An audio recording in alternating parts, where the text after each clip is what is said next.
യേശുവിന്റെ നാമത്തിൽ അപേക്ഷിക്കുന്നു. ദൈവത്തെ കേട്ട് ഉത്തരവല്ലണമേ സ്വർഗീയ പിതാവേ. ആമേൻ. സ്തോത്രം. കർത്താവിന്റെ ധന്യതര നാമത്തിൽ സ്തോത്രം ചെയ്യുന്നു.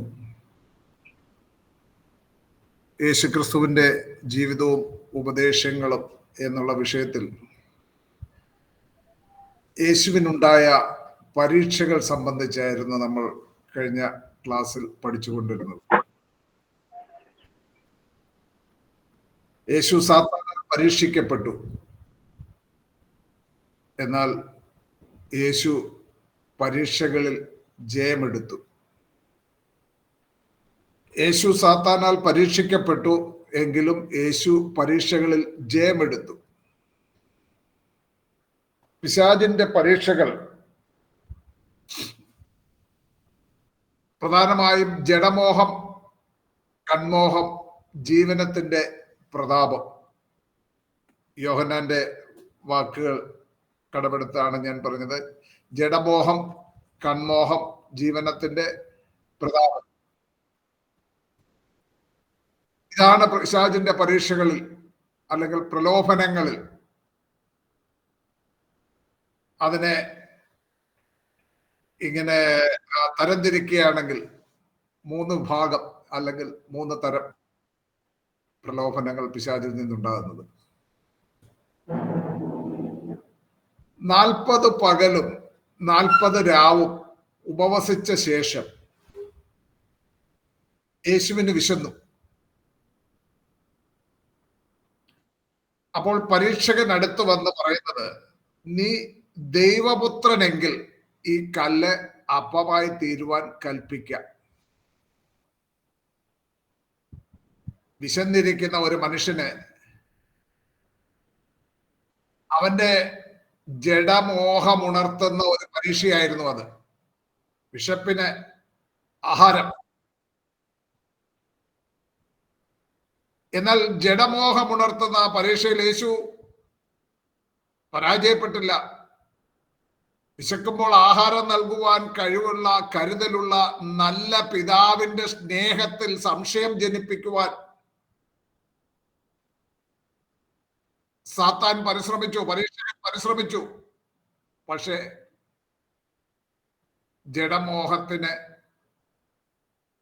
വിധേയനായി പരാജയപ്പെടാതെ യേശു ആ പ്രലോഭനത്തെ അതിജീവിച്ചു ജയമെടുത്തു. രണ്ടാമത് നടക്കുന്ന പരീക്ഷ അത് കൺമോഹമാണ്. ഉയർന്നൊരു മലമേൽ കൂട്ടിക്കൊണ്ടുപോയി ലോകത്തിലുള്ള സകല രാജ്യങ്ങളും അതിന്റെ മഹത്വവും കാണിക്കുകയാണ്. ലോകത്തിലുള്ള സകല രാജ്യങ്ങളും അതിന്റെ മഹത്വവും കാണിച്ചിട്ട് പറയുകയാണ്, ജസ്റ്റ് ബോ ബിഫോർ മീ. വീണ് എന്നെ ഒന്ന് നമസ്കരിച്ചാൽ ഇതൊക്കെ നിനക്ക് തരാമെന്ന് പിശാച് യേശുവിനോട് പറയുകയാണ്. വീണൊന്ന് നമസ്കരിച്ചു കഴിഞ്ഞാൽ ഈ ലോകവും ലോകത്തിലുള്ള സകല രാജ്യങ്ങളും അവയുടെ മഹത്വവും ലഭിക്കുമെന്ന് പറഞ്ഞ് അവയെല്ലാം കാണിച്ചു കൺമോഹമുളവാക്കുവാൻ പിശാച് പരിശ്രമിക്കുകയായിരുന്നു. അപ്പോൾ കർത്താവ് പറയുന്നത്, ആ പരാജയത്തിലും യേശു പരാജയപ്പെട്ടില്ല. കാരണം 2-ാം സങ്കീർത്തനം 8-ാം വാക്യത്തിൽ ദൈവത്തിന്റെ വാഗ്ദത്തം അവിടെയുണ്ട്. എന്നോട് ചോദിച്ചു കൊള്ളുക, ഞാൻ നിനക്ക് ജാതികളെ അവകാശമായും ഭൂമിയുടെ അറ്റങ്ങളെ കൈവശമായും തരുമെന്ന് പിതാവ് പുത്രനോട് വാഗ്ദത്തം ചെയ്തിട്ടുള്ള വാഗ്ദത്തത്തിൽ യേശു ഉറച്ച് വിശ്വസിച്ചിരുന്നു. എന്നോട് ചോദിച്ചു കൊള്ളുക, ഞാൻ നിനക്ക് ജാതികളെ അവകാശമായും ഭൂമിയുടെ അറ്റങ്ങളെ കൈവശമായി തരുമെന്ന് പിതാവ് പറഞ്ഞിട്ടുണ്ടെങ്കിൽ അത് വിശ്വസിക്കാമെന്നുള്ളത് യേശുവിന് ഉറപ്പായിരുന്നു. അതുകൊണ്ട് പിശാചിന്റെ ആ പ്രലോഭനത്തെയും യേശു അതിജീവിക്കുന്നു, അല്ലെങ്കിൽ അവിടെ പിശാചിനെ പരാജയപ്പെടുത്തുകയായിരുന്നു. അപ്പം കൺമോഹം ജനിപ്പിക്കുവാനുള്ള ഒരു പരീക്ഷ. അടുത്തതായിട്ട് ജീവനത്തിന്റെ പ്രതാപം. ദൈവാലയത്തിന്റെ അഗ്രത്തിന്മേൽ നിർത്തി യെരൂശലേമിലെ ദൈവാലയത്തിന്റെ അവിടെ കൊണ്ടുപോയി അഗ്രത്തിന്മേൽ നിർത്തിയിട്ട്, നീ ദൈവപുത്രനെങ്കിൽ താഴത്തോട്ട് ചാടുക, നിന്നെക്കുറിച്ച് അവൻ തന്റെ ദൂതന്മാരോട് കൽപ്പിക്കും, അവൻ നിന്റെ കാൽ കല്ലിനോട് തട്ടാതെ വണ്ണം നിന്നെ കയ്യിൽ താങ്ങിക്കൊള്ളും എന്ന് എഴുതിയിരിക്കുന്നുവല്ലോ. 91 സങ്കീർത്തനം 11-12 വാക്യങ്ങൾ ഭാഗ്യമായി ഉദ്ധരിച്ചിരിക്കുകയാണ്. അപ്പോൾ വചനം ഉദ്ധരിച്ചുകൊണ്ട് പിശാച് അവിടെ പറയുകയാണ്, യേശു ദൈവപുത്രൻ എന്ന് യെരൂശലേമിൽ കൂടി വന്ന ജനങ്ങൾക്ക് മുൻപാകെ തെളിയിക്കുവാൻ, അങ്ങനെ പെട്ടെന്ന് മഹത്വം എടുക്കുവാനുള്ള ഒരു മാർഗം, ഒരു കുറുക്കുവഴി, പിശാച് എപ്പോഴും കുറുക്കുവഴികൾ കാട്ടിത്തരുന്നവനാണ്. ആ കുറുക്കുവഴി യേശുവിന് കാട്ടിക്കൊടുക്കുകയായിരുന്നു. ഇതിലൂടെ ജീവനത്തിന്റെ പ്രതാപം ലഭിക്കുമെന്ന് മോഹിപ്പിക്കുകയായിരുന്നു. യേശു ദൈവാലയത്തിന്റെ അഗ്രത്തിന്മേൽ നിന്ന് താഴേക്ക് ചാടിയാൽ തന്റെ കാൽ കല്ലിനോട് തട്ടാതെ വണ്ണം ദൂതന്മാർ തന്നെ കയ്യിൽ താങ്ങിക്കൊള്ളുവാൻ പിതാവ് അവരോട് കൽപ്പിക്കുമോ എന്ന് ദൈവത്തിന്റെ വിശ്വസ്തതയെ പരീക്ഷിക്കുവാൻ പിശാച് യേശുവിനെ പ്രേരിപ്പിച്ചു. എന്നാൽ ആ കെണിയിലും വീഴാതെ യേശു പിശാചിനെ അകറ്റിക്കളഞ്ഞു. പ്രിയരെ, വിശ്വാസ ജീവിതത്തിൽ നാം നേരിടുന്ന പിശാചിന്റെ പരീക്ഷകൾ ഈ 3 ഗണത്തിൽപ്പെടുന്നതാണ്. ജഡമോഹം, കൺമോഹം, ജീവനത്തിന്റെ പ്രതാപം. യോഹന്നാൻ അപ്പോസ്തലൻ ഇങ്ങനെ എഴുതിയിട്ടുണ്ട്, 1 യോഹന്നാൻ 2-ാം അധ്യായത്തിൽ അതിന്റെ 15-ാം വാക്യം, ലോകത്തെയും ലോകത്തിലുള്ളതിനെ സ്നേഹിക്കരുത്. ഒരുവൻ ലോകത്തെ സ്നേഹിക്കുന്നുവെങ്കിൽ അവനിൽ പിതാവിന്റെ സ്നേഹമില്ല. ജഡമോഹം, കൺമോഹം, ജീവനത്തിന്റെ പ്രതാപം, ഇങ്ങനെ ലോകത്തിലുള്ളതെല്ലാം പിതാവിൽ നിന്നല്ല ലോകത്തിൽ നിന്നത്രയാകുന്നു. ലോകം അതിന്റെ മോഹവും ഒഴിഞ്ഞു പോകുന്നു, ദൈവേഷ്ടം ചെയ്യുന്നവനോ എന്നേക്കും ഇരിക്കുന്നു. യേശു പിശാചിന്റെ പ്രലോഭനങ്ങളിൽ വശീകരിക്കപ്പെടാതെ പിശാചിനെ ഭത്സിച്ച് അകറ്റിക്കളയുകയായിരുന്നു. പത്രോസ് അപ്പോസ്തലൻ നമ്മോട് പറയുന്നുണ്ട്, യേശുവിന്റെ മാതൃക പിന്തുടരുവാനാണ് നമ്മളെ വിളിച്ചിരിക്കുന്നത്. പത്രോസ് നമ്മോട് പറയുന്നു, അതിനായിട്ടല്ലോ നിങ്ങളെ വിളിച്ചിരിക്കുന്നത്, ക്രിസ്തുവൻ നിങ്ങൾക്ക് വേണ്ടി കഷ്ടം അനുഭവിച്ചു, നിങ്ങൾ അവന്റെ കാൽ ചുവട് പിന്തുടരുവാൻ ഒരു മാതൃക വെച്ചേച്ചു പോയിരിക്കുന്നു. 1 പത്രോസ് 2:21. 1 പത്രോസ് 2:21. അതിന്റെ ബ്ലൂടൂത്ത് ഓണാണ്.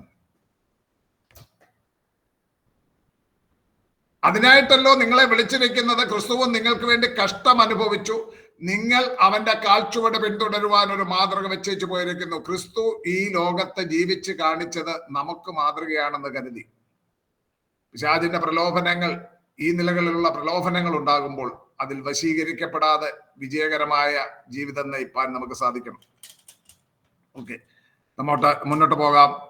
യേശുവിനുണ്ടായ പ്രധാന പരീക്ഷകൾ, ആ വിഷയം ഇവിടെ അവസാനിപ്പിക്കുന്നു. അടുത്ത വിഷയത്തിലേക്ക് പോവുകയാണ്. യേശുവിന്റെ ഉപദേശങ്ങളും പഠിപ്പിക്കലുകളും. The exhortations and teachings of Jesus. The exhortations and teachings of Jesus. യേശുവിന്റെ ഉപദേശങ്ങളും പഠിപ്പിക്കലുകളും, അതാണ് നാം അടുത്തതായിട്ട് പഠിക്കാൻ പോകുന്നത്. യേശുവിന്റെ ഉപദേശങ്ങൾ ഒരു ചിട്ടപ്പെടുത്തിയ ഒരു പ്രബന്ധ രൂപത്തിൽ ആയിരുന്നില്ല. വൈവിധ്യമാർന്ന ജീവിത യാഥാർത്ഥ്യങ്ങളോടും ആക്സിഡന്റൽ ഹാപ്പനിങ്സ്, ആകസ്മിക സംഭവങ്ങളോടും അനുബന്ധമായി ദൈനംദിനമുണ്ടാകുന്ന സംഭവങ്ങളോടനുബന്ധമായി ഒരു ചുരുൾ നിവർത്തപ്പെടുന്ന സംഭാഷണങ്ങളായിട്ടായിരുന്നു യേശുവിന്റെ ഉപദേശങ്ങളും പഠിപ്പിക്കലുകളും നമുക്ക് കാണുവാൻ കഴിയുന്നത്.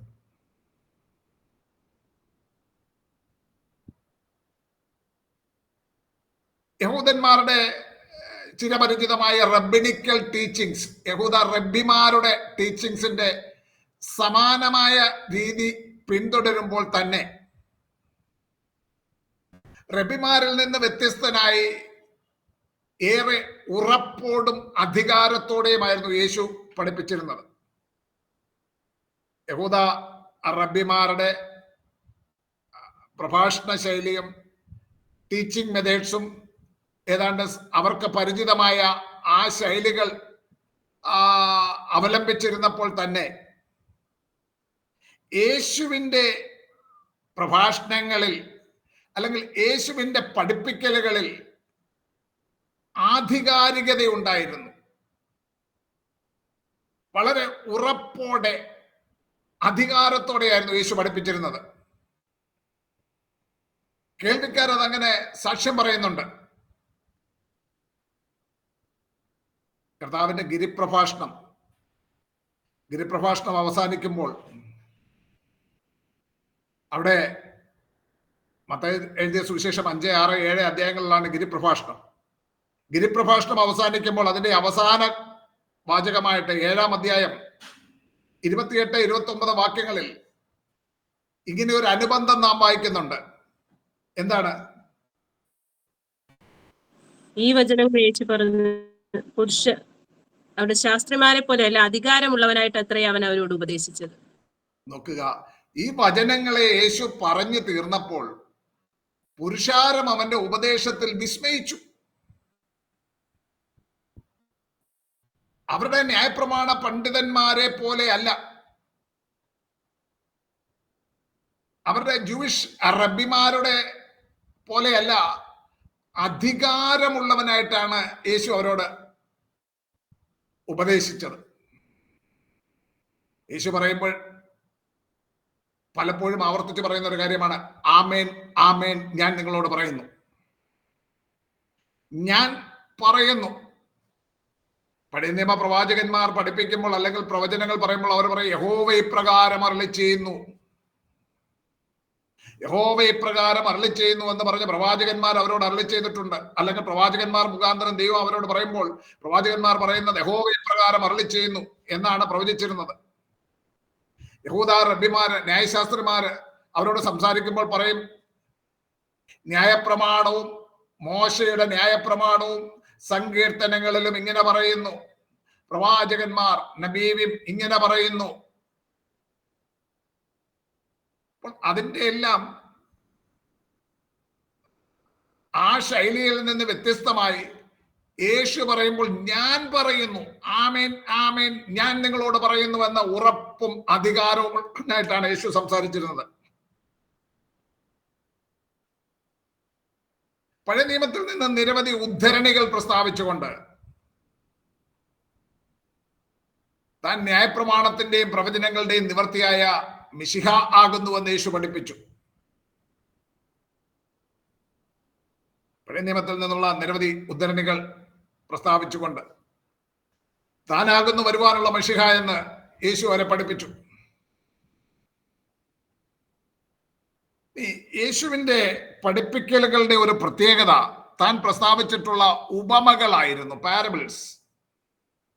യേശുവിന്റെ പഠിപ്പിക്കലുകളുടെ ഒരു പ്രത്യേകതയായിരുന്നു താൻ പ്രസ്താവിച്ചിട്ടുള്ള ഉപമകൾ.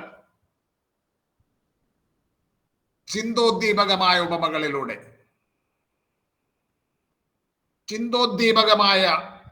ഉപമകളിലൂടെ വിഷയാവതരണം നടത്തുകയും കേൾവിക്കാരുടെ ഹൃദയത്തിലേക്ക് തുളച്ചു ചെല്ലും വിധം കൃത്യമായും ശക്തമായും സന്ദേശങ്ങൾ നൽകുകയും ചെയ്യുന്ന വിധത്തിലായിരുന്നു യേശു പഠിപ്പിച്ചിരുന്നത്. ഉപമകൾ യേശുവിന്റെ പഠിപ്പിക്കലുകളുടെ ഒരു പ്രത്യേകതയായിരുന്നു. പാരാബുളെ എന്ന ഗ്രീക്ക് പദത്തിൽ നിന്നാണ് പാരബിൾ എന്ന വാക്ക് ഉണ്ടായിരിക്കുന്നത്. താരതമ്യപ്പെടുത്തുക എന്നർത്ഥം വരുന്ന പാരാബുളെ എന്ന ഗ്രീക്ക് പദത്തിൽ നിന്ന് താരതമ്യപ്പെടുത്തുക, ടു കമ്പയർ. ഇതിന് മലയാളത്തിൽ ഉപമ എന്ന് പറയുന്നു. സ്റ്റോറീസ് ഓർ നരേറ്റീവ്സ്, കഥകളായോ സംഭവ വിവരണങ്ങളായോ പറയുന്ന ഉപമകളിലൂടെ, ചില കഥകൾ, ചില സംഭവ വിവരണങ്ങൾ, അങ്ങനെ പറയുന്ന ഉപമകളിലൂടെ ഒരു പൊതു തത്വമോ ഉപദേശമോ വെളിപ്പാടോ വ്യക്തമാക്കപ്പെടുകയാണ്. ഒരു ഉപമയിൽ യേശു പറയുന്ന ഉപമകൾ, പ്രത്യേകിച്ച് ഉപമകൾ ചില സ്റ്റോറീസ് ആയിട്ട് അല്ലെങ്കിൽ ചില സംഭവ വിവരണങ്ങളായിട്ട്, നരേറ്റീവ്സ് ആയിട്ട് ആ പറയുന്ന ആ ഉപമയിലൂടെ ഒരു പൊതു തത്വം അല്ലെങ്കിൽ പൊതുവായ ഒരു ഉപദേശം വെളിപ്പാട് വ്യക്തമാക്കപ്പെടുകയാണ്. ഉപമയിലെ ഓരോ വാക്കുകൾക്കും ഗൂഢാർത്ഥം സങ്കല്പിച്ച് സാങ്കല്പിക വ്യാഖ്യാനങ്ങൾ നൽകുന്ന അലഗോറിക്കൽ ഇന്റർപ്രിട്ടേഷൻ, അത് ഒരു ശരിയായ വ്യാഖ്യാന രീതിയല്ല. ഇന്ന് ജനത്തിന്റെ മുന്നിൽ പണ്ഡിതന്മാരാകാൻ വേണ്ടി ചിലരൊക്കെ ഉണ്ട് ചില ഉപമകളുടെ ആ ഉപമകൾ അങ്ങോട്ട് എടുത്തിട്ട് അതിലെ ഓരോ വാക്കുകൾക്കും അതിങ്ങനെയാണ് പറയുന്നത്, അതിങ്ങനെയാണ് അർത്ഥമാക്കുന്നത് എന്നൊക്കെ പറഞ്ഞ്, അങ്ങനെയല്ല. ഒരു പൊതു തത്വമാണ് അല്ലെങ്കിൽ ഒരു ഉപദേശമാണ്, ഒരു വെളിപ്പാടാണ് ഒരു ഉപമയിലൂടെ പഠിപ്പിക്കുവാൻ പരിശ്രമിക്കുന്നത്. അലഗോറിക്കൽ ഇന്റർപ്രിട്ടേഷൻ അഥവാ സാങ്കല്പിക വ്യാഖ്യാനങ്ങൾ മെനഞ്ഞെടുക്കുന്ന ആ രീതി ഒട്ടും ഭൂഷണമല്ല. ദയവായിട്ട് ദൈവദാസീദാസന്മാര്, വചനം ശുശ്രൂഷിക്കുന്നവരൊക്കെ അതിൽ നിന്ന് ഒഴിഞ്ഞിരിക്കണം. അതൊരു തെറ്റായ ശൈലിയാണ്. ഒരു ഉദാഹരണത്തിന് പറഞ്ഞാൽ, നല്ല ശമരിയാക്കാരന്റെ ഉപമ ലൂക്കോസിന്റെ സുവിശേഷം 10-ാം അധ്യായത്തിൽ, ലൂക്കോസിന്റെ സുവിശേഷം 10-ാം അധ്യായം 29 മുതൽ 37 വരെയുള്ള ആ ഭാഗം നമ്മൾ കാണുന്ന നല്ല ശമരിയാക്കാരന്റെ ഉപമ അലഗോറിക്കൽ ഇന്റർപ്രിട്ടേഷന്റെ ഏറ്റവും മോശമായ രീതിയിൽ വ്യാഖ്യാനിച്ച് പഠിപ്പിച്ചിരിക്കുന്നതിന്റെ ഒരു ഉദാഹരണമാണ്. പൊതുവിൽ കേൾക്കുന്ന ഒരു തെറ്റായ വ്യാഖ്യാനമാണ്. ആ ഉപമയുടെ വ്യാഖ്യാനത്തിൽ ചിലർ നല്ല ശമരിയക്കാരനെ ക്രിസ്തുവായിട്ടും മുറിവേറ്റ യാത്രക്കാരനെ ആദാമായിട്ടും ഒക്കെ വിവരിക്കാറുണ്ട്. നമ്മൾ ഇന്നലെ തുടങ്ങിയതല്ല. AD 4-ാം നൂറ്റാണ്ടിൽ, എന്റെ ഓർമ്മ ശരിയാണെങ്കിൽ ഞാൻ വായിച്ചിട്ടുണ്ട്, അഗസ്റ്റിൻ ഓഫ് ഹിപ്പോ, പുള്ളിയാണ് ആദ്യം ആ വ്യാഖ്യാനം കൊടുത്തതെന്നാണ് ഞാൻ മനസ്സിലാക്കുന്നത്. ഏതാണ്ട് ഒരു 18-ാം നൂറ്റാണ്ട് വരെ തിയോളജിക്കൽ പാഠശാലകളിലൊക്കെ ആ നിലയിലായിരുന്നു പഠിപ്പിച്ചിരുന്നത്. എന്നാൽ കൂടുതലായിട്ട് ദൈവവചനം പഠിക്കുമ്പോഴാണ് മനസ്സിലാകുന്നത് അതെന്താണെന്ന്. നമ്മളിപ്പോൾ അതിലേക്ക് ഇറങ്ങാൻ പോവുകയാണ്. ആ ഉപമയുടെ സം ആൻഡ് സബ്സ്റ്റൻസ്, സാരാംശവുമായി പുലബന്ധമില്ലാത്ത വികലമായ ഒരു വ്യാഖ്യാനമാണ് ശമരിയാക്കാരനെ യേശുവായിട്ടും. ഇപ്പൊ തന്നെ ചിലർക്കൊക്കെ നടുക്കമുണ്ടായി കാണും, എന്തെങ്കിലും പറയാൻ പോകുന്നതെന്ന്. പറയുന്ന മുഴുവൻ കേട്ടിട്ട് നിങ്ങൾ പിന്നെ തെറ്റോ ശരിയോ എന്ന് വിലയിരുത്താം. ഉപമയുടെ സാരം ഗ്രഹിക്കുവാൻ ഉപമ പ്രസ്താവിച്ച സാഹചര്യം ശ്രദ്ധയോടെ പഠിക്കണം. ഉദാഹരണമായിട്ട് ഈ നല്ല ശമരിയാക്കാരന്റെ ഉപമ ഏത് സാഹചര്യത്തിൽ പറഞ്ഞിരിക്കുമെന്ന് നോക്കുക. 10-ാം അധ്യായം 25 മുതൽ 28 വരെയുള്ള വാക്യങ്ങൾ ഒന്ന് വായിച്ച് തുടങ്ങിക്കട്ടെ. അനന്തരം ഒരു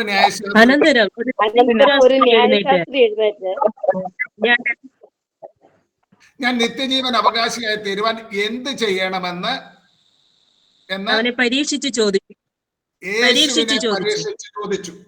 നിത്യജീവൻ അവകാശിയായി തീരുവാൻ എന്ത് ചെയ്യണമെന്ന് ആരാ ചോദിക്കുന്നത്? ന്യായശാസ്ത്രി. പ്രത്യേകം ശ്രദ്ധിക്കണം, ന്യായശാസ്ത്രി എന്ന് പറഞ്ഞാൽ ന്യായപ്രമാണം പഠിച്ച് അത് വ്യാഖ്യാനിക്കുന്ന, അതിൽ ആഴമായ അറിവുള്ള ഒരു ലൈക്ക് എ ലോയർ, അവരുടെ സന്നിധി സംഘത്തിലെ ഒരു ജഡ്ജ് കൂടി ആയിരിക്കും മിക്കവാറും ന്യായശാസ്ത്രിമാർ. അപ്പോൾ ആ 71 പേരിൽ ഒരാളായിരിക്കാം. അപ്പൊ അങ്ങനെയുള്ള പണ്ഡിതനായ ഒരു വ്യക്തി, ന്യായപ്രമാണത്തിൽ ആഴമായ അറിവുള്ള ഒരു വ്യക്തി, അതുപോലെ തന്നെ ന്യായപ്രമാണം അക്ഷരാർത്ഥത്തിൽ അതിനെ അനുസരിക്കുവാനായിട്ട് വളരെ പരിശ്രമിക്കുന്ന ഒരു വ്യക്തിയുമാണ്. അപ്പോൾ അവൻ ചോദിക്കുകയാണ്, യേശുവിനെ പരീക്ഷിച്ച് ചോദിക്കുകയാണ്, ഗുരു, ഞാൻ നിത്യജീവൻ അവകാശിയായി തീരുവാൻ എന്ത് ചെയ്യണം? എനിക്ക് ഒരു കാര്യത്തില് എനിക്ക് വളരെ സന്തോഷമുണ്ട്. കുറഞ്ഞ പക്ഷം നിത്യജീവനെ കുറിച്ചുള്ള ചിന്ത അവർക്കുണ്ടായിരുന്നു. ഇന്നത്തെ ആത്മീയഗോളം എന്ന് പറയുന്നിടത്ത് പലർക്കും നിത്യജീവനെ കുറിച്ചുള്ള ചിന്തയല്ല. ഇന്ന് ക്രിസ്ത്യാനി എന്ന് പേർ പറയുന്നവന്റെയും മറ്റു മതക്കാരുടെയും ജീവിതത്തിന്റെ ലക്ഷ്യങ്ങളൊക്കെ മോറോർലെസ് ഏതാണ്ട് ഒരുപോലെ തന്നെയൊക്കെയാണ്. മാർഗങ്ങൾ വ്യത്യസ്തമായിരിക്കുന്നു എന്നേ ഉള്ളൂ പലരെയും സംബന്ധിച്ചും. ഞാൻ പറഞ്ഞ ക്രിസ്ത്യാനി എന്നല്ല, ക്രിസ്ത്യാനി എന്ന് പേർ പറയുന്ന പലരുടെയും. എനിവേ, ഇവൻ ചോദിക്കുകയാണ് നിത്യജീവൻ അവകാശിയായി തീരുവാൻ എന്ത് ചെയ്യണമെന്ന് യേശുവിനെ പരീക്ഷിച്ച് ചോദിച്ചു. അവിടെയാണ് നാം ശ്രദ്ധിക്കേണ്ടത്. പരീക്ഷിച്ച് ചോദിച്ചു. പിന്നെ ആരാണ്? ന്യായപ്രമാണം പഠിക്കുകയും പഠിപ്പിക്കുകയും ചെയ്യുന്നവരും തങ്ങൾ നീതിമാന്മാരെന്ന് സ്വയം പുകഴ്ത്തുന്നവരുമായിരുന്നു, സ്വയം പ്രശംസ പറയുന്നവരുമായിരുന്നു. താഴോട്ട് വരുമ്പോൾ അത് നമ്മൾ കാണുന്നുണ്ട്. തങ്ങൾ നീതിമാന്മാരെന്ന് സ്വയം പുകഴ് പറയുന്നവരായിരുന്നു ന്യായശാസ്ത്രിമാർ. അങ്ങനെയുള്ള ഒരു ന്യായശാസ്ത്രി എഴുന്നേറ്റ്, ഗുരു, ഞാൻ നിത്യജീവൻ അവകാശിയായി തീരുവാൻ എന്ത് ചെയ്യണമെന്ന് യേശുവിനെ പരീക്ഷിച്ചു ചോദിച്ചു. ന്യായപ്രമാണം പൂർണ്ണമായി അനുസരിച്ചാൽ നിത്യജീവൻ അവകാശിയായി തീരുവാൻ കഴിയും എന്ന് ന്യായശാസ്ത്രിക്ക് നന്നായി അറിയാം. അനുസരിക്കുവാൻ ആർക്കും സാധിക്കില്ല, അതാണ് വാസ്തവം. അതുകൊണ്ടാണ് യേശു വന്ന് ന്യായപ്രമാണം നിവർത്തിച്ചത്. അപ്പം ന്യായപ്രമാണം പൂർണ്ണമായി അനുസരിച്ചാൽ നിത്യജീവൻ അവകാശിയായി തീരുവാൻ കഴിയുമെന്നറിയാം.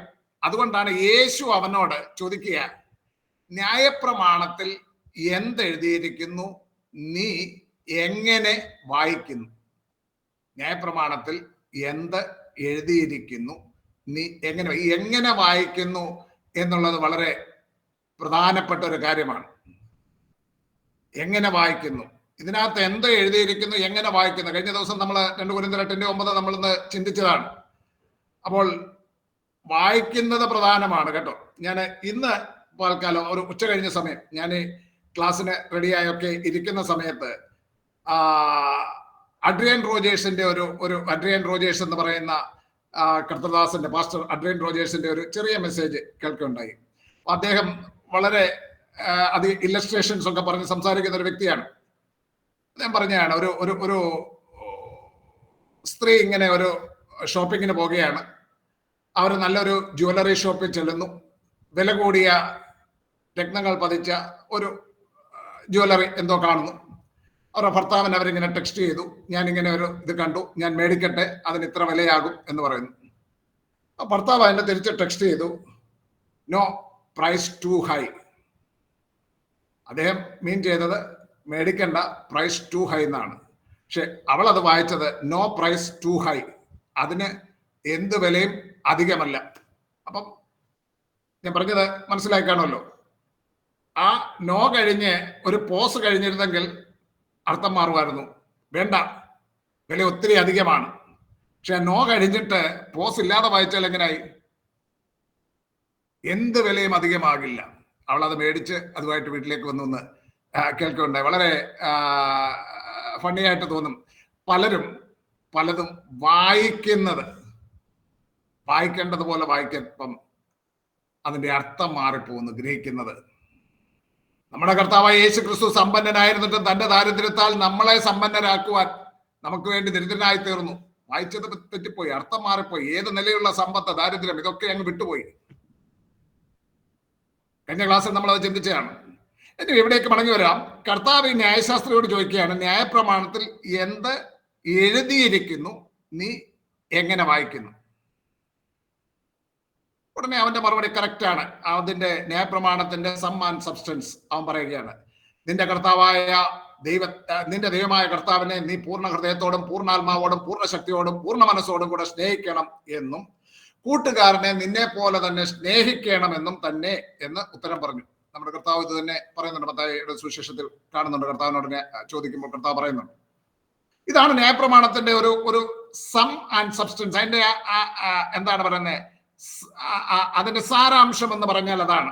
സാരാംശം എന്ന് പറഞ്ഞാൽ അതാണ്. അപ്പൊ ഇവനറിയാം, ഇവൻ പറഞ്ഞത് കറക്റ്റ് ആണ്. നിന്റെ ദൈവമായ കർത്താവിനെ പൂർണ്ണ ഹൃദയത്തോടും പൂർണ്ണാത്മാവോടും പൂർണ്ണ ശക്തിയോടും പൂർണ്ണ മനസ്സോടും കൂടെ സ്നേഹിക്കണമെന്നും കൂട്ടുകാരനെ നിന്നെ പോലെ തന്നെ സ്നേഹിക്കണമെന്നും അവൻ ഉത്തരം പറഞ്ഞു. അതിന് കർത്താവ് പറയുന്നത് എന്താണ്? 28ാം വാക്യം, നീ പറഞ്ഞ ഉത്തരം ശരി, അങ്ങനെ ചെയ്യുക, എന്നാൽ നീ ജീവിക്കും. ഇതാണ് ഈ കഥയുടെ പശ്ചാത്തലം. ഇതാണ് നല്ല ശമരിയക്കാരൻ എന്നുള്ള കഥയുടെ പശ്ചാത്തലം. ശ്രദ്ധിക്കണം, ഇനി ഒരു കാര്യം കൂടെ പശ്ചാത്തലത്തിൽ അടുത്ത വാക്യത്തിൽ വരുന്നുണ്ട്, 29-ാം വാക്യത്തിൽ. ഒന്നാമത് അവൻ ന്യായശാസ്ത്രിയാണ്, അവൻ തന്നെത്താൻ നീതിമാനെന്ന് കരുതുന്നവനാണ്, ന്യായപ്രമാണം അനുസരിക്കുന്നവനെന്ന് പുകഴ് പറയുന്നവനാണ്. അവനിപ്പോ യേശുവിനെ പരീക്ഷിച്ച് ചോദിക്കുകയാണ്. ഇപ്പോൾ അവന്റെ ചോദ്യത്തിന് മറുപടിയായി അവൻ തന്നെ പറയുകയാണ്, കൂട്ടുകാരനെ നിന്നെ പോലെ തന്നെ സ്നേഹിക്കണം. യേശു പറയുകയാണ്, നീ പറഞ്ഞ ഉത്തരം ശരി, അങ്ങനെ തന്നെ ചെയ്യുക, എന്നാൽ നീ ജീവിക്കും. ശമരിയാക്കാരന്റെ കഥ ആരംഭിക്കുന്നത് ഈ ഒരു പശ്ചാത്തലത്തിലാണ്. ആ ഉപമയ്ക്കകത്ത് പ്രധാനമായിട്ടും 5 ലീഡ് ക്യാരക്ടേഴ്സ് ഉണ്ട്. നമ്മളതൊന്ന് പിക്ചറൈസ് ചെയ്യുക മനസ്സിൽ. ഒരു ശമരിയക്കാരൻ, നല്ല ശമരിയാക്കാരൻ, ആ മുറിവേറ്റ് കിടന്ന മനുഷ്യൻ ഇസ്രായേലിയൻ, ഒരു പുരോഹിതൻ, ഒരു ലേവ്യൻ, പിന്നെ ആ ഇൻകീപ്പർ, സത്രം സൂക്ഷിപ്പുകാരൻ, പിന്നെ അതിനകത്തെ വില്ലന്മാരായിട്ട് ഈ 5 പേരെ കൂടാതെ വില്ലന്മാരായിട്ട് കുറെ കള്ളന്മാർ. ഈ ഉപമയിലൂടെ യേശു പഠിപ്പിച്ചത് നിത്യജീവൻ പ്രാപിക്കുവാൻ ലേവ്യരും പുരോഹിതന്മാരും പിന്നെ ന്യായശാസ്ത്രിയായ നീയും ചെയ്യുന്നത് പോലെ തന്നെത്താൻ നീതീകരിക്കുന്നവനാകുകയല്ല, മുറിവേറ്റവനോട് കരുണ കാണിക്കുന്ന, അവന് വേണ്ടി സമയവും സൗകര്യങ്ങളും സമ്പത്തും ചിലവിടുന്ന, മുറിവേറ്റവന് വേണ്ടി തൻ്റെ സമയം, തൻ്റെ സൗകര്യങ്ങൾ, തൻ്റെ സമ്പത്ത് ഇതൊക്കെയും ചെലവിടുന്ന ഒരു നല്ല ശമരിയക്കാരനായി നീയും മാറുക. നിത്യജീവൻ പ്രാപിക്കുവാൻ പീഡിതനെ നിന്റെ കൂട്ടുകാരനായി കൈക്കൊള്ളുക. നിന്റെ കൂട്ടുകാരൻ ആരെന്നല്ലേ നീ ചോദിച്ചത്? എന്റെ കൂട്ടുകാരൻ ആർ എന്നവൻ ചോദിക്കുന്നുണ്ട്. അടുത്ത ചോദ്യം അവൻ ചോദിക്കുന്നത്, എന്റെ കൂട്ടുകാരൻ ആർ? കൂട്ടുകാരനെ അങ്ങോട്ട് കാണിച്ചാൽ ഉടനെ അവനങ്ങ് സ്നേഹിക്കാവുന്നുള്ള നിലയിലാണ് പറയുന്നത്, എന്റെ കൂട്ടുകാരൻ ആർ? അതിന് മറുപടിയായിട്ടാണ് യേശു പറയുന്നത്. അപ്പം നീ ചോദിച്ചില്ലേ നിന്റെ കൂട്ടുകാരൻ ആരാണെന്ന്? പീഡിതനായി കിടക്കുന്നവൻ. അവൻ നിനക്ക് ഒരു പക്ഷേ അപരിചിതനായിരിക്കാം, കഷ്ടം അനുഭവിക്കുന്നവൻ.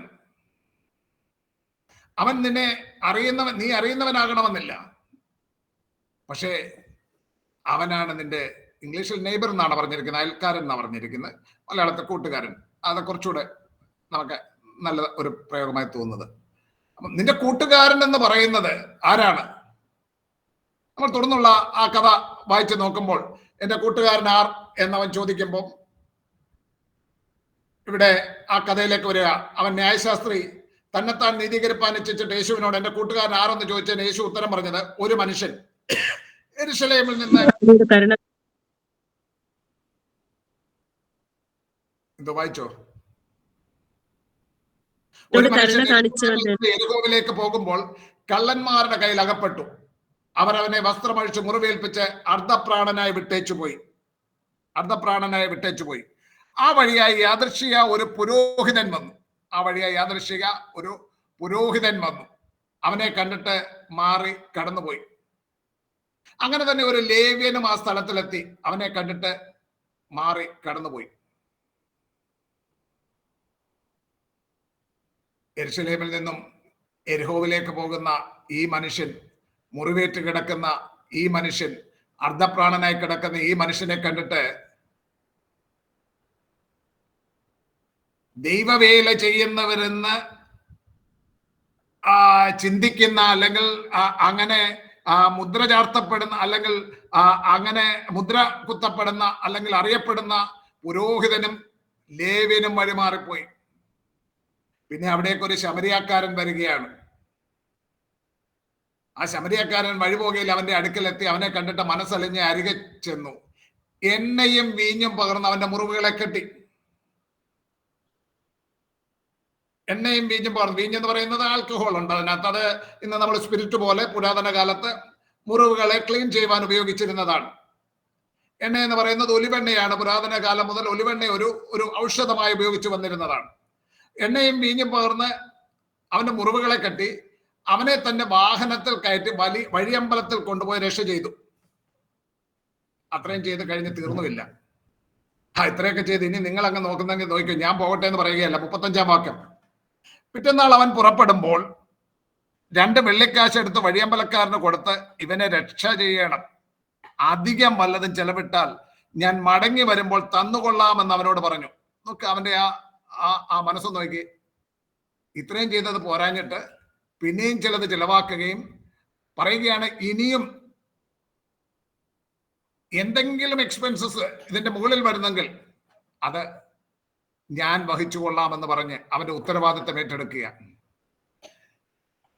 എന്നിട്ട് യേശു ചോദിക്കുക, കള്ളന്മാരുടെ കയ്യിൽ അകപ്പെട്ടവന് ഈ മൂവരിൽ ഏവൻ കൂട്ടുകാരനായി എന്ന് നിനക്ക് തോന്നുന്നു? കള്ളന്മാരുടെ കയ്യിൽ അകപ്പെട്ടവന് ഈ മൂവരിൽ ഏവൻ കൂട്ടുകാരനായി തീർന്നു എന്ന് നിനക്ക് തോന്നുന്നു? പുരോഹിതനാണോ, ലേവ്യനാണോ,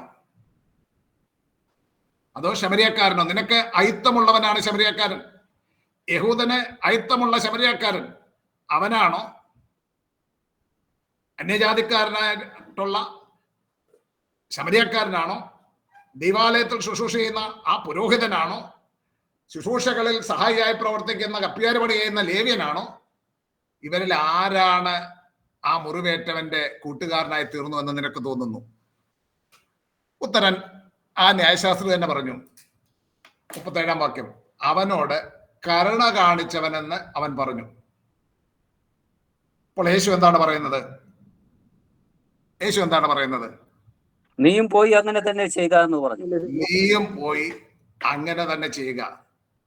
ആരാണ് ശമരിയക്കാരൻ? ആരാണ് ശമരിയക്കാരൻ?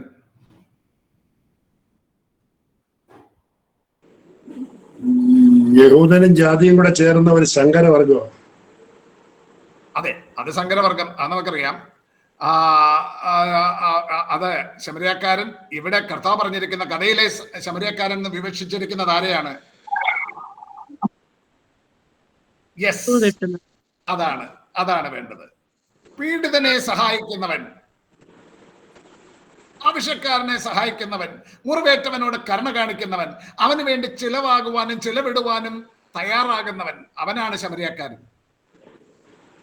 നീ പോയി ന്യായശാസ്ത്രീയ നീ ഒരു ശമരിയക്കാരനെ പോലെ പ്രവർത്തിക്കുക.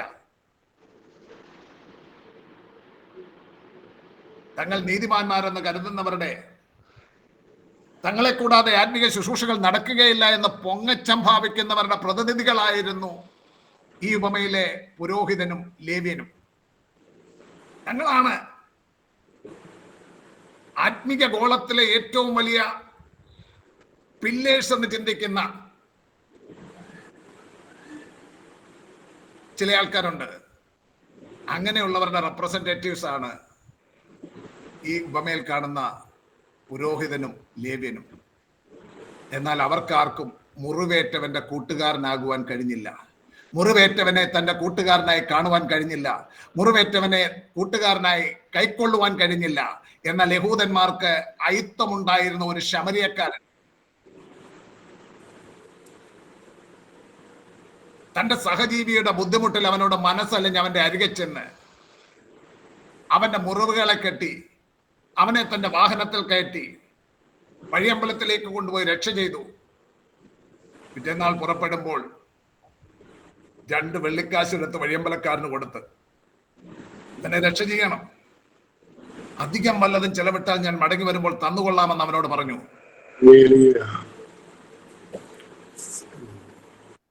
തന്റെ സമയം അവൻ ചിലവിട്ടു. തന്റെ വാഹനം അവനായി പങ്കിട്ടു. അവന്റെ കഴുതമേൽ ഇവനെ കയറ്റിയപ്പോൾ മറ്റേവൻ നടക്കേണ്ടി വന്നു. തന്റെ ധനം അവൻ ചിലവിട്ടു. അത്രയുമല്ല, ഈ മുറിവേറ്റവന് വേണ്ടി ചെലവിടുവാൻ, തുടർന്നും ചെലവാക്കുവാൻ മനസ്സുള്ളവനായിരുന്നു. അവനെ കരുതി മടങ്ങി വരുവാൻ മനസ്സുള്ളവനായിരുന്നു. തന്നെത്താൻ നീതീകരിപ്പാൻ ഇച്ഛിച്ചിട്ട് യേശുവിനോട് എന്റെ കൂട്ടുകാരൻ ആർ എന്ന് ചോദിച്ച ന്യായശാസ്ത്രിയുടെ ചോദ്യത്തിന് യേശുവിടെ കൂട്ടുകാരനെ കാട്ടിക്കൊടുക്കുകയായിരുന്നു. തന്നെത്താൻ നീതീകരിപ്പാൻ ഇച്ഛിച്ചിട്ട്, ഞാൻ ഒന്നും കയ്യിൽ നിട്ടിട്ടില്ല എന്റെ പ്രിയമുള്ളവരെ. ആ കഥയിൽ പറഞ്ഞിരിക്കുന്ന ആ സംഭവ വിവരണം ലൂക്കോസ് എഴുതിയിരിക്കുന്ന കാര്യത്തിൽ നിന്ന് മാത്രം ഉദ്ധരിച്ചുകൊണ്ടാണ് പറയുന്നത്. തന്നെത്താൻ നീതീകരിപ്പാൻ ഇച്ഛിച്ചിട്ട് യേശുവിനോട് ചോദിക്കുക എന്റെ കൂട്ടുകാരൻ ആർ എന്ന് ചോദിച്ച ന്യായശാസ്ത്രിയുടെ ചോദ്യത്തിന് യേശു ഇവിടെ കൂട്ടുകാരനെ കാട്ടിക്കൊടുക്കുകയായിരുന്നു. 36, 37 വാക്യങ്ങൾ ഒന്നുകൂടെ ഒന്ന് വായിച്ചാട്ട്. 36, 37 വാക്യങ്ങൾ ഒന്നുകൂടെ വായിച്ചാട്ട്. കള്ളന്മാരുടെ കയ്യിൽ അകപ്പെട്ടവന് ഏവൻ കൂട്ടുകാരനായി തീർന്നു എന്ന് നിനക്ക് തോന്നുന്നു. അവനോട് കരുണ കാണിച്ചവൻ എന്ന് അവൻ പറഞ്ഞു. യേശു അവനോട് നീയും പോയി അങ്ങനെ തന്നെ ചെയ്യുക എന്ന് പറഞ്ഞു. എന്താ പറഞ്ഞത്? നല്ല ശമരിയാക്കാരനെ യേശുവാണെന്ന് അങ്ങ് മാറ്റിക്കൊടുത്താൽ അത് യേശു പീഡിതനോട് കരുണ കാണിക്കുന്നവനാണ് അല്ലെന്നല്ല പറഞ്ഞത്. പക്ഷെ യേശുവിനെ അങ്ങ് നല്ല ശമരിയാക്കാരൻ അങ്ങ് മാറ്റിക്കൊടുത്തു കഴിഞ്ഞാൽ നമ്മുടെ ഉത്തരവാദിത്തത്തിൽ നിന്ന് അങ്ങ് മാറുകയാണ്. ഇവിടെ യേശു പറഞ്ഞിരിക്കുന്നത് എന്താണ്? കള്ളന്മാരുടെ കയ്യിൽ അകപ്പെട്ടവന്, പീഡ അനുഭവിക്കുന്നവന്, മുറിവേറ്റവന് ആരാണ് കൂട്ടുകാരനായി തീർന്നത്? ആത്മീക ഗോളത്തിന്റെ പില്ലറുകൾ എന്ന് പറയുന്ന പുരോഹിതനും ലേവ്യനുമാണോ, അതോ വെറുക്കപ്പെട്ടവനായ ശമരിയക്കാരനായിരുന്നു? ആ ശമരിയക്കാരനാണ് അവനോട് കരുണ കാണിച്ചത്. യേശു പറയുകയാണ്, നീയും പോയി ഒരു നല്ല ശമരിയക്കാരനാകുക. മുറിവേറ്റവന്റെ മുറിവുകളെ കെട്ടുന്നവനാണ് മുറിവേറ്റവന്റെ കൂട്ടുകാരനായി തീരുന്നത്. മുറിവേറ്റവന്റെ മുറിവുകളെ കെട്ടുന്നവനാണ് നല്ല ശമരിയക്കാരൻ. നല്ല ശമരിയക്കാരൻ വേദനിക്കുന്നവൻ ആശ്വാസം പകരുന്നവനാണ്. വേദനിക്കുന്നവന്റെ കൂട്ടുകാരനായി തീരുന്നവനാണ് നല്ല ശമരിയക്കാരൻ.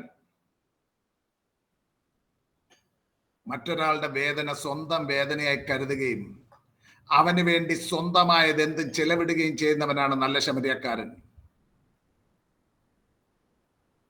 കൂട്ടുകാരനെ നിന്നെ പോലെ തന്നെ സ്നേഹിക്കുക എന്ന കൽപ്പന അനുസരിക്കുന്നത് അവണ്ണമാണ്. തന്നെത്താൻ നീതീകരിക്കുന്നത് മതിയാക്കിയിട്ട് നീയും പോയി അങ്ങനെ തന്നെ ചെയ്യുക എന്ന് യേശു ന്യായശാസ്ത്രിയോട് പറഞ്ഞു. നാം ഓരോരുത്തരുമാണ് നല്ല ശമരിയക്കാരായി മാറേണ്ടത്. കർത്താവ് അതാ ആഗ്രഹിക്കുന്നത്. ആ ഉപമയിലൂടെ കർത്താവ് പറയുന്നത് അതാണ്. നാം ഓരോരുത്തരും നല്ല ശമരിയക്കാരന്മാരായി മാറണം. യേശു നല്ല ശമരിയക്കാരനാണെന്ന് പറഞ്ഞ് നമ്മൾ കൈ കഴുകുകയല്ല, നമ്മോട്, നീതിമാന്മാരെന്നും ആത്മീകരെന്നും ഭാവിക്കുന്ന നമ്മോട് നീയും പോയി അങ്ങനെ തന്നെ ചെയ്യുക എന്ന് യേശു പറയുകയാണ്. നീയും ഒരു നല്ല ശമരിയക്കാരനാകുക എന്ന് യേശു പറയുകയാണ്. ആ കഥ അതിന്റെ പശ്ചാത്തലത്തിൽ പഠിച്ചപ്പോൾ നമുക്കത് നല്ല വ്യക്തമായി മനസ്സിലാകുന്നുണ്ട്. എനിക്ക് പെട്ടെന്ന് ഓർമ്മ വന്ന യെശയ്യാപ്രവാചകന്റെ പുസ്തകം 1-ാം അധ്യായം, യെശയ്യാപ്രവാചകന്റെ പുസ്തകത്തെ 1-ാം അധ്യായത്തിൽ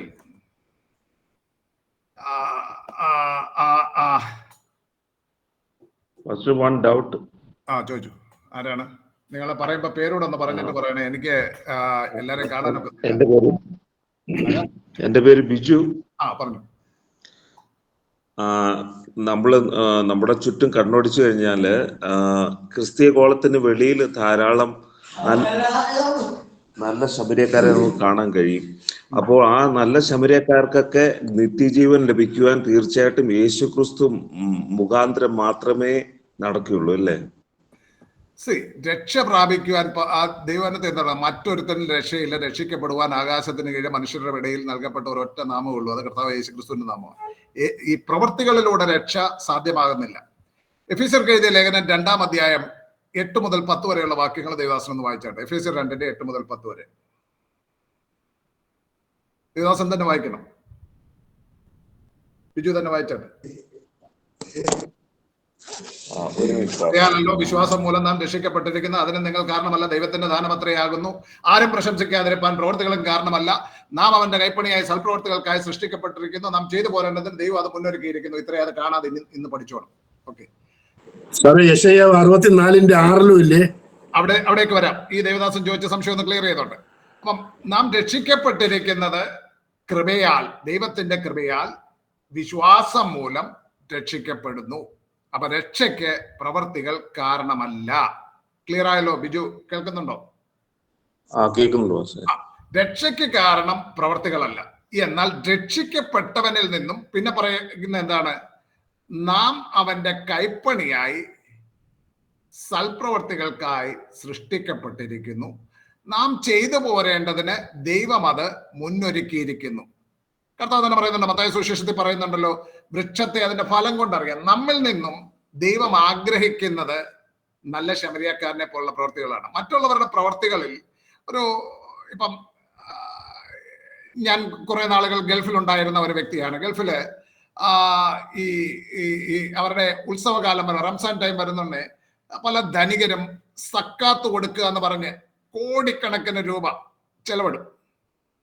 അവിടെ ദുബായിൽ ഒരു പ്രശസ്തനായ ഒരു ബിസിനസ്മാൻ ഉണ്ട്. അദ്ദേഹത്തിന്റെ വീടിന്റെ മുന്നിൽ ഇങ്ങനെ നിരന്ന് ക്യൂ നിൽക്കുന്നത് കാണാം. ചാക്കുംപടി ആ നോട്ട് കൊണ്ടുവന്നിട്ട് വിതരണം ചെയ്യുന്നത്. ഇപ്പോൾ ഉണ്ടോന്ന് എനിക്കറിയില്ല. അപ്പം പണ്ട് കാലത്ത് അവിടെ അങ്ങനെ ചെയ്യുന്നത് വണ്ടിയിൽ ഇങ്ങനെ പോകുമ്പോൾ നമ്മൾ കണ്ടിട്ടുണ്ട്. നിരന്ന ആളുകൾ നിൽക്കുക. ആ റംസാന്റെ എല്ലാ ദിവസങ്ങളും ചെയ്തിരുന്നു. ഒരു കാര്യം, മറ്റു മതങ്ങൾ പഠിപ്പിക്കുന്നത്, അത് പുരാതനമായ സാത്താന്റെ ഒരു തന്ത്രമാണ്, മനുഷ്യന് തന്റെ പ്രവർത്തികളിലൂടെ രക്ഷ പ്രാപിക്കാമെന്നാണ്. എന്നാൽ ദൈവവചനം പഠിപ്പിക്കുന്നത് പ്രവർത്തികളിലൂടെ രക്ഷ പ്രാപിക്കാമെന്നല്ല. സാൽവേഷന്റെ റൂട്ടല്ല, ഫ്രൂട്ടാണ് സൽപ്രവർത്തികൾ. ഞാൻ പറയുന്നത് മനസ്സിലാവുന്നുണ്ടല്ലോ? സാൽവേഷന്റെ റൂട്ട് എന്ന് പറയുന്നത് യേശു ക്രിസ്തുവിന്റെ പ്രായശ്ചിത്ത രക്തമാണ്. സാൽവേഷന്റെ ഫ്രൂട്ട്, സാൽവേഷൻ, രക്ഷിക്കപ്പെട്ടവനിൽ നിന്നും ഉളവാകേണ്ട ഫലമാണ് സൽപ്രവർത്തികൾ. അപ്പം നമ്മിൽ നിന്നും ദൈവം പ്രതീക്ഷിക്കുന്നത് ഇങ്ങനെയുള്ള സൽപ്രവർത്തികളാണ്.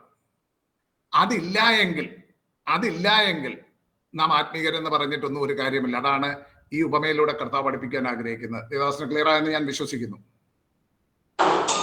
അല്ല പാസ്റ്ററെ, അത് അങ്ങനെ ചെയ്യുന്നവർക്ക് ഒരു പ്രോത്സാഹന സമ്മാനം പോലും സ്വർഗത്തിലോട്ട് ചെല്ലുമ്പോ കിട്ടത്തില്ലയോ പാസ്റ്ററെ? അങ്ങനെ രക്ഷ പ്രാപിക്കുവാൻ ഒരൊറ്റ മാർഗമേ ഉള്ളൂ. ആരും പ്രശംസിക്കാതിരിപ്പാൻ പ്രവർത്തികളും കാരണമല്ല എന്ന് പറയുമ്പോൾ അവിടെ ഒരു ഹിഡൻ മെസ്സേജ് ഉണ്ട്. പ്രവൃത്തി ചെയ്യുന്നവനെല്ലാം ചിന്തിക്കുന്ന ഒരു കാര്യമുണ്ട്. എന്താണ്? ഞാൻ എൻ്റെ പ്രവൃത്തിയാൽ നീതീകരിക്കപ്പെട്ടിരിക്കുന്നു. ഞാനൊരു കാര്യം ചോദിക്കട്ടെ. ഞാനിപ്പോൾ ഈ ദൈവവചനം നിങ്ങളെ പഠിപ്പിക്കുന്ന ഒരു വ്യക്തി നിങ്ങളുടെ മുൻപേ ഇരിക്കുക. എനിക്കിപ്പോൾ 60 വയസ്സായി. 39 വയസ്സുള്ളപ്പോൾ ഒരു ഹാർട്ട് അറ്റാക്ക് വന്ന് ഞാൻ അന്ന് തീരേണ്ട വ്യക്തിയാണ്. ഞാൻ ഇന്ന് ജീവനോടെ അനദർ എത്ര വർഷമുണ്ടായി? 21 years ജീവനോടെ ഇരിക്കുന്നു. എൻ്റെ ആയുസ്സിനെ ദൈവം നീട്ടിത്തന്നത് ദൈവത്തിന്റെ ഔദാര്യമാണ്. എനിക്ക് ലഭിച്ചിരിക്കുന്ന സമയമോ ആരോഗ്യമോ ദൈവനാമത്തിൽ പ്രയത്നിക്കുവാൻ ചെലവിടുന്നെങ്കിൽ അതിനുള്ള പ്രശംസ എനിക്ക് യാതൊന്നും പറയാനില്ല. ദൈവം ആയുസ്സിനെ തന്നതുകൊണ്ട്. നമ്മെ പോലെയുള്ള അനേകർക്ക് ചെയ്യുവാൻ പ്രാപ്തിയില്ലാതിരിക്കുമ്പോൾ നാം എന്തെങ്കിലും ചെയ്യുന്നെങ്കിൽ അത് ദൈവത്തിന്റെ കൃപ കൊണ്ട് അത് സാധ്യമാകുന്ന, അത് നമ്മുടെ സമയമാകട്ടെ, ആരോഗ്യമാകട്ടെ, ധനമാകട്ടെ, എന്തു തന്നെയാകട്ടെ. ഈ പ്രവൃത്തികൾ ചെയ്യുന്നവർ അവിടെ ചെല്ലുമ്പോൾ രക്ഷ പ്രാപിക്കുമെന്ന് പറഞ്ഞു കഴിഞ്ഞാൽ അവർക്ക് അവിടെ റിവാർഡ് അവിടെ കിട്ടുന്നത്, അവിടെ സ്വർഗത്തിന് ഒരു ഗേറ്റ് ഉണ്ടെങ്കിൽ ആ ഗേറ്റിന്റെ അവിടെ എഴുതി വെച്ചിട്ടില്ല നിങ്ങളുടെ ഗുഡ് ഡീഡ്സ് ഉള്ള റിവാർഡ് ഇവിടെ നൽകുന്നു എന്നും പറഞ്ഞു. ദൈവം വ്യക്തമായി പറയുന്നു, ആരും പ്രശംസിക്കാതിരിപ്പാൻ പ്രവർത്തികൾ കാരണമല്ല എന്ന് പറഞ്ഞാൽ ഒരു പ്രവർത്തികളിലൂടെയും ആർക്കും അവിടെ പ്രശംസ പറയാനൊക്കത്തില്ല. ആ പ്രവർത്തിക്കാൻ ഇപ്പം നമ്മൾക്കാകട്ടെ അവിശ്വാസികൾക്കാകട്ടെ ആർക്കെങ്കിലും എന്തെങ്കിലും ചെയ്യുവാൻ സാധിച്ചുവെങ്കിൽ അത് ദൈവം അവർക്ക് ആയുസ്സും ആരോഗ്യവും സമ്പത്തും ഒക്കെ കൊടുത്തുകൊണ്ട് മാത്രമാണ്. അതിന്റെ പേരിൽ പുകർച്ച പറയുവാൻ ഒരു മനുഷ്യന് സാധിക്കില്ല. അതിന്റെ പേരിൽ സ്വർഗത്തിലേക്ക് ഒരു എൻട്രി ആർക്കും ലഭിക്കത്തില്ല. അതിന്റെ പേരിൽ ഒരു റിവാർഡും അവിടെ ലഭിക്കത്തില്ല. എന്നാൽ വിശ്വസിച്ച് രക്ഷപ്രാപിച്ചവരായ നമ്മിൽ നിന്നും ദൈവം പ്രതീക്ഷിക്കുന്നത് ആ പ്രവർത്തിക്ക് നമ്മൾ പ്രശംസ എടുക്കരുത്. ഞാൻ പറഞ്ഞല്ലോ മുമ്പ് തന്നെ, ജീവനോടെ ഇരിക്കുവാൻ ദൈവം ആയുസ് തന്നതുകൊണ്ടാണ് ഇന്ന് പഠിപ്പിക്കുവാൻ സാധിക്കുന്നത്. അപ്പൊ അങ്ങനെയാണെങ്കിൽ നമ്മുടെ പ്രവർത്തികൾക്കൊന്നും നമുക്കും പ്രശംസയില്ല. ദൈവം കൃപ തന്നതുകൊണ്ട് അനേകർക്ക് ലഭിക്കാത്ത ഒരു ജ്ഞാനികളെ ലജ്ജിപ്പിപ്പാൻ ദൈവം ലോകത്തിൽ ഭോഷത്വമായതിനെ തിരഞ്ഞെടുത്തു എന്ന് പറഞ്ഞ് പൗലോസ് കൊരിന്ത്യർക്ക് എഴുതിയ ലേഖനത്തിൽ പറഞ്ഞിരിക്കുന്നത് ബാക്കിയൂടെ പറയാൻ എനിക്ക് സമയമില്ല. അപ്പോൾ അങ്ങനെ ദൈവം ഒരു കൃപ തന്ന് നമ്മളെ തിരഞ്ഞെടുത്തത് കൊണ്ട് നമ്മൾ ആത്മീക ശുശ്രൂഷകൾ പോലും ചെയ്യുന്നുള്ളൂ. സ്വർഗത്തിലേക്കുള്ള എൻട്രൻസ് ഒരിക്കലും പ്രവർത്തികളാൽ അല്ല, കൃപയാൽ, വിശ്വാസം മൂലം നിങ്ങൾ രക്ഷിക്കപ്പെട്ടിരിക്കുന്നു. എഫെസ്യർക്ക് എഴുതിയ ലേഖനം 2-ാം അധ്യായം ആദ്യം മുതൽ ഒന്ന് വായിച്ചാൽ മതി. അത് എനിക്ക് തോന്നുന്നു രാജൻ സാർ നിങ്ങളെ മനോഹരമായി അത് പഠിപ്പിക്കുന്നുണ്ടാകാം. അതിക്രമങ്ങളാലും പാപങ്ങളാലും മരിച്ചവരായിരുന്ന നിങ്ങളെയും അവൻ ഉയർപ്പിച്ചു. അപ്പം we were dead in trespasses and sins. അവിടെ നിന്ന് നമ്മളെ മരിച്ചവരായിരുന്നു, നമ്മളെ ഉയർപ്പിച്ചിരിക്കുകയാണ്. എന്നിട്ട് പിന്നെ താഴോട്ട് വരുമ്പോൾ പറയുക ക്രിസ്തുവിനോട് കൂടെ ഇരുത്തിയിരിക്കുന്നു. അതൊന്നും നമ്മൾ ഡിസർവ് ചെയ്യുന്നതല്ല, ഇതെല്ലാം ദൈവത്തിന്റെ കൃപയാൽ സംഭവിച്ച. അതിങ്ങനെ താഴോട്ട് വന്നിട്ട് പറയാണ്, കൃപയാൽ വിശ്വാസം മൂലം നിങ്ങൾ രക്ഷിക്കപ്പെട്ടിരിക്കുന്നു, അതിന് നിങ്ങൾ കാരണമല്ല, ദൈവത്തിന്റെ ദാനമത്രയാകുന്നു. ആരും പ്രശംസിക്കാതിരിപ്പാൻ പ്രവർത്തികളും കാരണമല്ല. അവിടെ പ്രവർത്തികൾ പറഞ്ഞ് ആർക്കും പ്രശംസിക്കാൻ ഒക്കത്തില്ല. എന്നാൽ രക്ഷിക്കപ്പെട്ടിരിക്കുന്ന നമ്മിൽ നിന്നും 10-ാം വാക്യത്തിൽ പറയുകയാണ്, നാം അവന്റെ കൈപ്പണിയായി. അവിടെ കൈപ്പണി എന്ന് പറയാൻ ഉപയോഗിച്ചിരിക്കുന്ന പൊയമ എന്നുള്ളൊരു വാക്കാണ് ഉപയോഗിച്ചിരിക്കുന്നത്. ആ പദം റോമാലേഖനത്തിൽ ഒരിടത്തും കൂടെ മാത്രമേ ഉള്ളൂ. ലോക സൃഷ്ടിപ്പെന്ന് പറയാനായിട്ട് റോമാലേഖനം 1-ാം അധ്യായത്തിൽ ഒരിടത്ത് ഉപയോഗിച്ചിരിക്കുന്ന അതേ പദം തന്നെയാണ് ഇവിടെ നമ്മെ പറ്റി കൈപ്പണി എന്ന് പറയാൻ ഉപയോഗിച്ചിരിക്കുന്നത്. അവിടേക്കൊന്നും പോകാൻ ഇപ്പൊ സമയമില്ല. ഞാൻ ആ വിഷയത്തിൽ നിന്ന് അങ്ങ് മാറുകയാണ്. അപ്പൊ നമ്മെ ദൈവം തെരഞ്ഞെടുത്ത് രക്ഷിച്ചിരിക്കുന്നത് സൽപ്രവർത്തികൾക്കായി സൃഷ്ടിച്ചിരിക്കുകയാണ്. എന്നിട്ട് പറയുകയാണ്, നാം അവന്റെ കൈപ്പണിയെ സൽപ്രവർത്തികൾക്കായി സൃഷ്ടിക്കപ്പെട്ടിരിക്കുന്നു. നാം ചെയ്തു പോരേണ്ടതിന് ദൈവം അത് മുന്നൊരുക്കിയിരിക്കുന്നു. ഈ ശമരിയക്കാരൻ ചെയ്തതുപോലെ നാമും ചെയ്യണമെന്നാണ് ദൈവം ആഗ്രഹിക്കുന്നത്. ശമരിയക്കാരന്റെ ഇതൊരു സ്റ്റോറി ദൈവം പറയുന്നത്, അത് ഞാൻ പറഞ്ഞല്ലോ, ഉപമയുടെ ഏറ്റവും ഉദാത്തമായ ഒരു ഉദാഹരണമാണ്. ആ ഉപമയിലെ ഓരോ ക്യാരക്ടറിനും നിങ്ങൾ ഒരു ഇത് ചാർത്തി കൊടുക്കാതെ ഉപമയുടെ പൊതു തത്വമാണ് ഗ്രഹിക്കേണ്ടത്. അപ്പൊ ഈ ശമരിയക്കാരൻ സ്വർഗത്തിൽ എന്ന് ചോദിച്ചാൽ, ശമരിയക്കാരൻ എന്ന് പറഞ്ഞൊരു വ്യക്തി അവിടെ ഇല്ല, അതൊരു സ്റ്റോറിയാണ്. ആ പുരോഹിതൻ നരകത്തിൽ പോവോ? There was no priest like that. അതൊരു സ്റ്റോറിയാണ്. ആ സ്റ്റോറിയിലൂടെ നമ്മെ പഠിപ്പിക്കുകയായിരുന്നു. സ്റ്റോറിയിലുള്ള ക്യാരക്ടേഴ്സ് സ്വർഗത്തിൽ പോവോ നരകത്തിൽ പോകുന്നൊന്നും നമ്മൾ അന്വേഷിക്കേണ്ട കാര്യമില്ല. അതാണ് ഉപമയുടെ കാര്യം ഞാൻ പഠിപ്പിച്ചു തുടങ്ങിയപ്പോൾ ആദ്യമേ പറഞ്ഞത്. ആ പൊതു തത്വം അത് ഗ്രഹിക്കുക. ഇനി ഞാൻ മുൻപ് പറഞ്ഞു തുടങ്ങിയ അവിടേക്ക് വരാം. അതിനു മുമ്പ് തന്നെ ചന്ദ്രൻ ബ്രദർ എന്തോ ഒരു സംശയം അദ്ദേഹം പറഞ്ഞു തുടങ്ങിയിരുന്നു. അത് ചോദിക്കണമെങ്കിൽ ഇപ്പൊ ചോദിക്കാം. 64:6 നമ്മുടെ നീതി പ്രവർത്തികളൊക്കെയും കറപുരണ്ട തുണികളെന്ന് മനുഷ്യന്റെ നീതി പ്രവർത്തികളൊക്കെയും കറപുരണ്ട തുണി പോലെ അത്ര എന്ന് പറഞ്ഞിരിക്കുന്നത്. അതെന്താണ് ആ തുണി എന്നൊക്കെ അറിയണമെങ്കിൽ ലേവ്യ പുസ്തകം 15-ാം അധ്യായം എടുത്തിട്ട് 19 മുതൽ വായിച്ചാൽ മതി. കറപുരണ്ട തുണി എന്താണെന്ന് മനസ്സിലാവും. ലേവ്യ 15-19 മുതൽ വായിച്ചാൽ മതി. അപ്പോൾ ആ കറപുരണ്ട തുണി എന്താണെന്ന് മനസ്സിലാവും. മനുഷ്യന്റെ നീതി പ്രവർത്തികൾ എന്ന് പറയുന്നത് ആ പറഞ്ഞിരിക്കുന്നതല്ല ഇവിടെ ഈ ശമരിയക്കാരന്റെ പ്രവൃത്തി എന്ന് പറഞ്ഞിരിക്കുന്നത്. അവിടെ രക്ഷ പ്രാപിക്കുവാനായിട്ട് മനുഷ്യൻ കാട്ടിക്കൂട്ടുന്ന നീതി പ്രവർത്തികളെ പറ്റിയാണ് പറഞ്ഞിരിക്കുന്നത്. ന്യായപ്രമാണത്തിന്റെ കർമാചാരങ്ങളെ പറ്റിയൊക്കെയാണ് അവിടെ വിവക്ഷിച്ചിരിക്കുന്നത്. മനുഷ്യന്റെ നീതി പ്രവർത്തികൾ കറപുരണ്ട തുണി പോലെയാണ്. അതുകൊണ്ട് നാം ആരും സൽപ്രവർത്തികൾ ചെയ്യരുതെന്നല്ല പറഞ്ഞിരിക്കുന്നത്. വൃക്ഷത്തെ അതിന്റെ ഫലം കൊണ്ടറിയാം. ഇനി യെശയ്യാവിൽ നിന്ന് തന്നെ മടങ്ങി വരാം. യെശയ്യാവിൽ നിന്ന് തന്നെ 1-ാം അധ്യായത്തിൽ കർത്താവ് യെശയ്യാവിലൂടെ അരുളി ചെയ്യുന്നുണ്ട്. കർത്താവ് യെശയ്യാവിലൂടെ അരുളി ചെയ്യുന്ന 13 മുതൽ വായിക്കാം. ഇനി നിങ്ങൾ വ്യർത്ഥമായുള്ള കാഴ്ച കൊണ്ടുവരരുത്. നിങ്ങൾ കൊണ്ടുവരുന്നത് ധൂപം എനിക്ക് വെറുപ്പാകുന്നു. അമാവാസ്യയും ശബത്തും സഭായോഗവും കൂടുന്നതും നീതികേടും ഉത്സവയോഗവും എനിക്ക് സഹിച്ചുകൂടാ. എന്താണ് പറഞ്ഞിരിക്കുന്നത്? ഇത് ആര് പറഞ്ഞിട്ടായി അമാവാസ്യയും ശബത്തും ഒക്കെ ആചരിച്ചു പോരുന്നത്? ഇതൊക്കെ ദൈവകൽപ്പനയാൽ തന്നെ അനുസരിച്ച് പോരുന്നതാണ്. പിന്നെ എന്തുകൊണ്ടാണ് ഇതൊക്കെ അറപ്പാണെന്ന് പറഞ്ഞിരിക്കുന്നത്? നിങ്ങൾ പിന്നീട് വിശദമായിട്ട് അങ്ങ് വായിച്ചോണം. എന്തുകൊണ്ട് അറപ്പാകുന്നു എന്നുള്ളത് മനസ്സിലാക്കുവാൻ 17-ാം വാക്യം ഒന്ന് വായിച്ച്. 17-ാം വാക്യം. നന്മ ചെയ്യുവാൻ പഠിപ്പിക്കും, ന്യായം അന്വേഷിപ്പേൻ, പീഡിപ്പിക്കുന്നവനെ നേർവഴിക്കാക്കുകയും അനാഥന് ന്യായം നടത്തി കൊടുക്കുകയും വിധവയ്ക്ക് വേണ്ടി വ്യവഹരിപ്പേൻ. നോക്കുക, ഇതൊക്കെ ചെയ്തിട്ട് വേണം നീ സഭായോഗവും ശബത്തും ഒക്കെ ആചരിക്കുക എന്ന് പഴയ നിയമസഭയോട് പറയുകയാണ്. ഇല്ലെങ്കിൽ, നന്മ ചെയ്യുവാൻ നിനക്ക് മനസ്സില്ലെങ്കിൽ, ന്യായം അന്വേഷിക്കുന്നില്ല, പീഡിപ്പിക്കുന്നവനെ നേർവഴിക്കാക്കുന്നില്ല, അനാഥന് ന്യായം നടത്തി കൊടുക്കുന്നില്ല, വിധവയ്ക്ക് വേണ്ടി വ്യവഹരിക്കുന്നില്ല, അങ്ങനെയുള്ള നിന്റെ അമാവാസ്യ ശബത്തും എല്ലാം എനിക്ക് അറപ്പാകുന്നുവെന്ന ഓവയാം ദൈവം പ്രവാചകനിലൂടെ അരുളി ചെയ്യുന്നത്. അതുകൊണ്ട് ദൈവം ആഗ്രഹിക്കുന്നത് നമ്മിൽ നിന്നും ഈ ശമരിയക്കാരനെ പോലെയുള്ള പ്രവൃത്തി ദൈവം ആഗ്രഹിക്കുന്നു. അതുകൊണ്ട് പ്രവൃത്തിയിലൂടെ രക്ഷ പ്രാപിക്കാമെന്നല്ല പഠിപ്പിച്ചു വരുന്നതെന്ന് ആദ്യമേ ഞാൻ പറഞ്ഞു. രക്ഷിക്കപ്പെട്ടവനിൽ നിന്നും ദൈവം ആഗ്രഹിക്കുന്നത് ഇങ്ങനെയുള്ള സൽപ്രവൃത്തികളാണ്. അപ്പോൾ ഈ കഥയുടെ സാരം, തന്നെത്താൻ നീതീകരിപ്പാൻ ഇച്ഛിച്ചുകൊണ്ട് യേശുവിനെ പരീക്ഷിച്ച് ചോദിക്കുന്ന ഒരു മനുഷ്യൻ, ആ മനുഷ്യനോട് കർത്താവ് ചോദിക്കുകയാണ്, ന്യായപ്രമാണം എന്തു പറയുന്നു? അത് ഇന്നതാണ്, ദൈവമായ കർത്താവിനെ പൂർണ്ണ ഹൃദയത്തോടും പൂർണ്ണ മനസ്സോടും പൂർണ്ണ ശക്തിയോടും എല്ലാം സേവിക്കണം, കൂട്ടുകാരനെ നിന്നെ പോലെ തന്നെ സ്നേഹിക്കണം. അപ്പൊ കർത്താവ് പറയുകയാണ്, നീയും പോയി അങ്ങനെ ചെയ്യുക. അപ്പൊ അവനൊരു ഇഷ്യൂ, ദൈവത്തെ അറിയാം, ദൈവത്തെ ഞാൻ സ്നേഹിക്കാം, പക്ഷേ കൂട്ടുകാരനാണ്. അപ്പൊ കർത്താവ് ചൂണ്ടിക്കാണിച്ചു കൊടുക്കുകയാണ്, ആരാണ് നിന്റെ കൂട്ടുകാരൻ? ഞാൻ ഇനി അത് വിവരിക്കേണ്ട ആവശ്യമില്ലല്ലോ. ആരാണ് കൂട്ടുകാരനെന്ന് ചൂണ്ടിക്കാണിക്കുകയും നീ ഒരു ശമരിയക്കാരനെ പോലെ പ്രവർത്തിക്കുകയും ചെയ്യുക എന്ന് പറഞ്ഞ് അവനെ പഠിപ്പിക്കുന്നതാണ് ഈ ഉപമയിലൂടെ കാണുന്ന ആ പൊതു തത്വം.